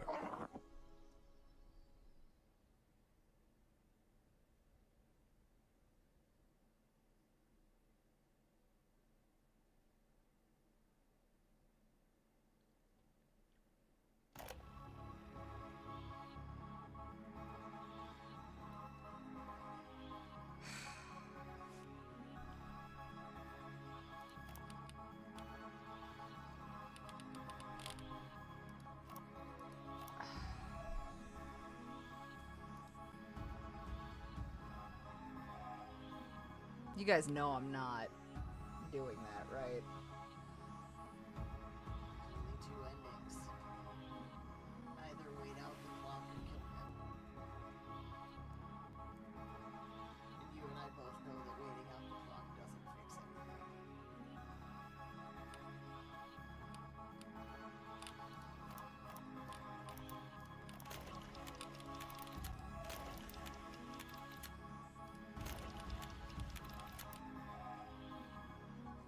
Panic silently. Me too, Ralph.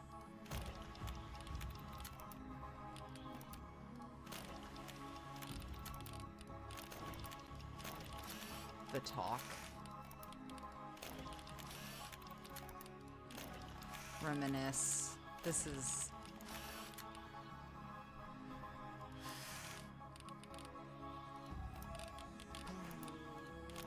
This is the big hurt.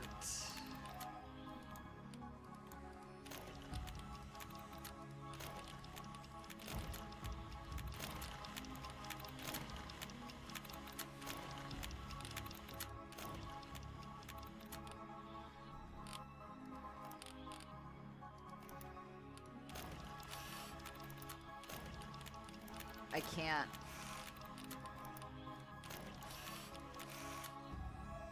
I can't. Like, I can't.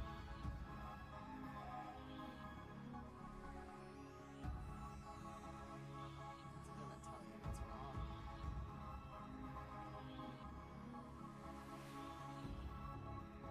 You can.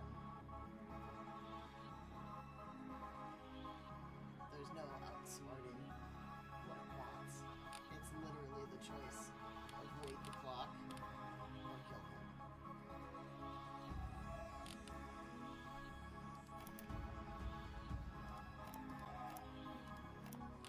But what if we do? Panic silently. Me too.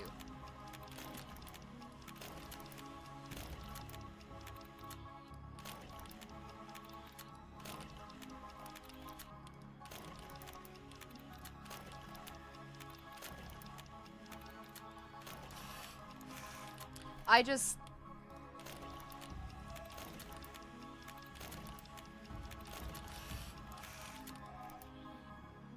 This is heart-wrenching, though. And it's worse because it intentionally functions to make you have to make the decision.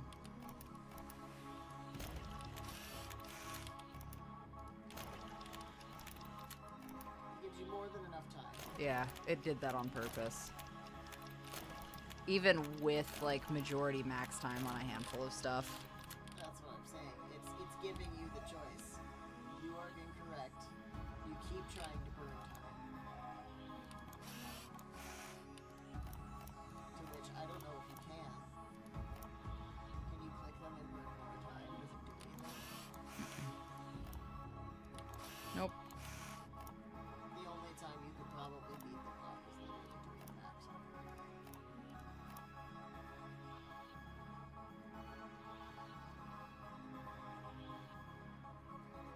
Yeah, well, that's kind of the point, though, is, like, he made him do this for 10 years.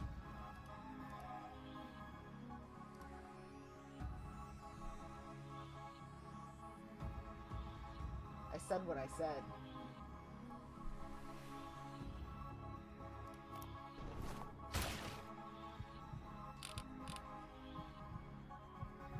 I wasn't paying attention.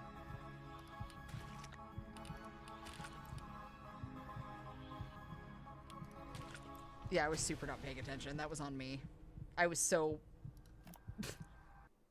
I was sad, okay?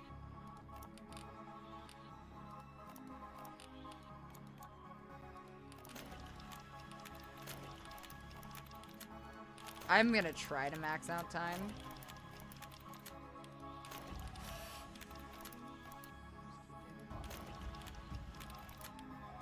It's not always the bottom one. Yeah.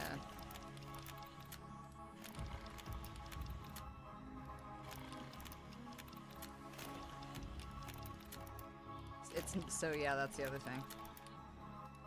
We have a big yell. Why are we big yelling?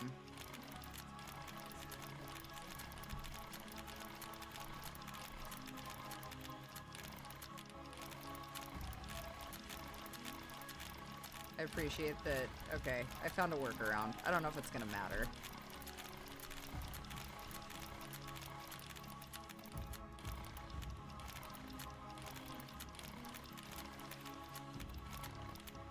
Let me do this.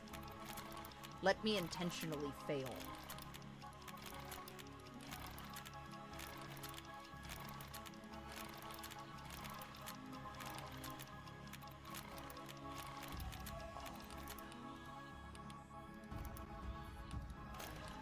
Oh, you bastard.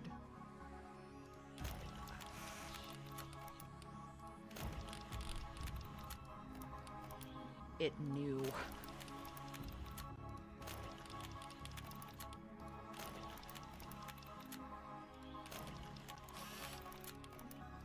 Oh, you fucker.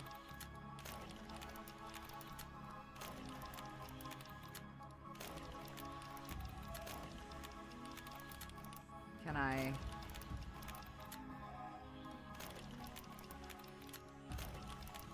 I can't guarantee that this is gonna work, but boy, am I bad at math. Curse Zemforth, me too.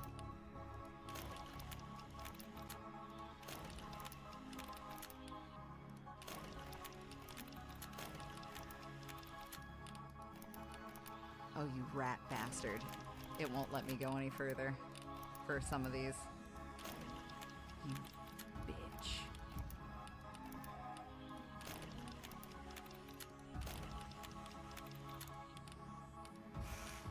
Oh, you suck.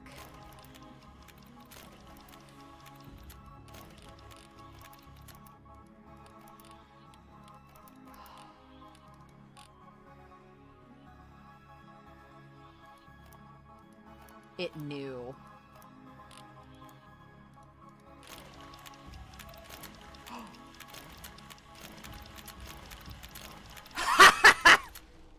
I don't even care. I don't even care. I beat the clock! You told me I couldn't. Sorry. Anyway. Alright, I'll do it for realsies this time. My bad, guys. I'm not... Yeah, I can't bring myself to do that.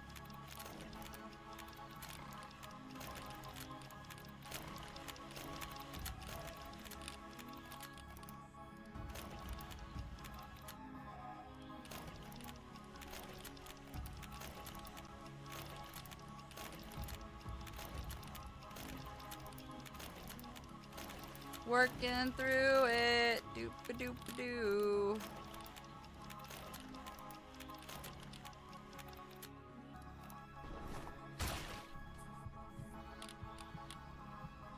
So 23, because we know he sleeps less than that. Oh, never mind.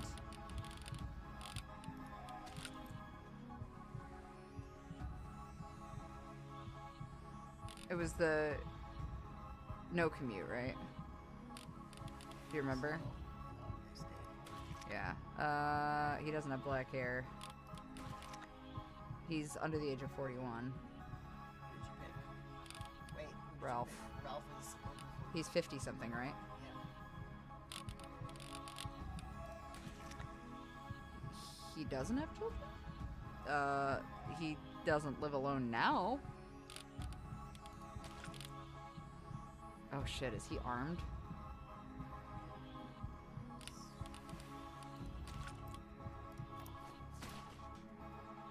Oh man.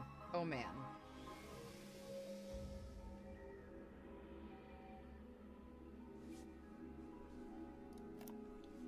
So this has two endings. I don't remember what my mom's face looks like. But I remember Ralph. I spent years wondering what I would do when I got out. Oh, honey. First thing I would eat, the first person I would call. Hi, Mom. Sorry I missed a few things. The man kept me in his basement for 10 years. I'm sorry that he's gone.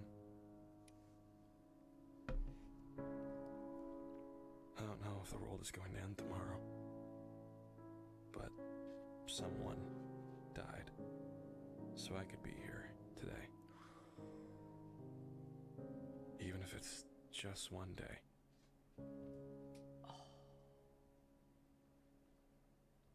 I'm gonna make it count.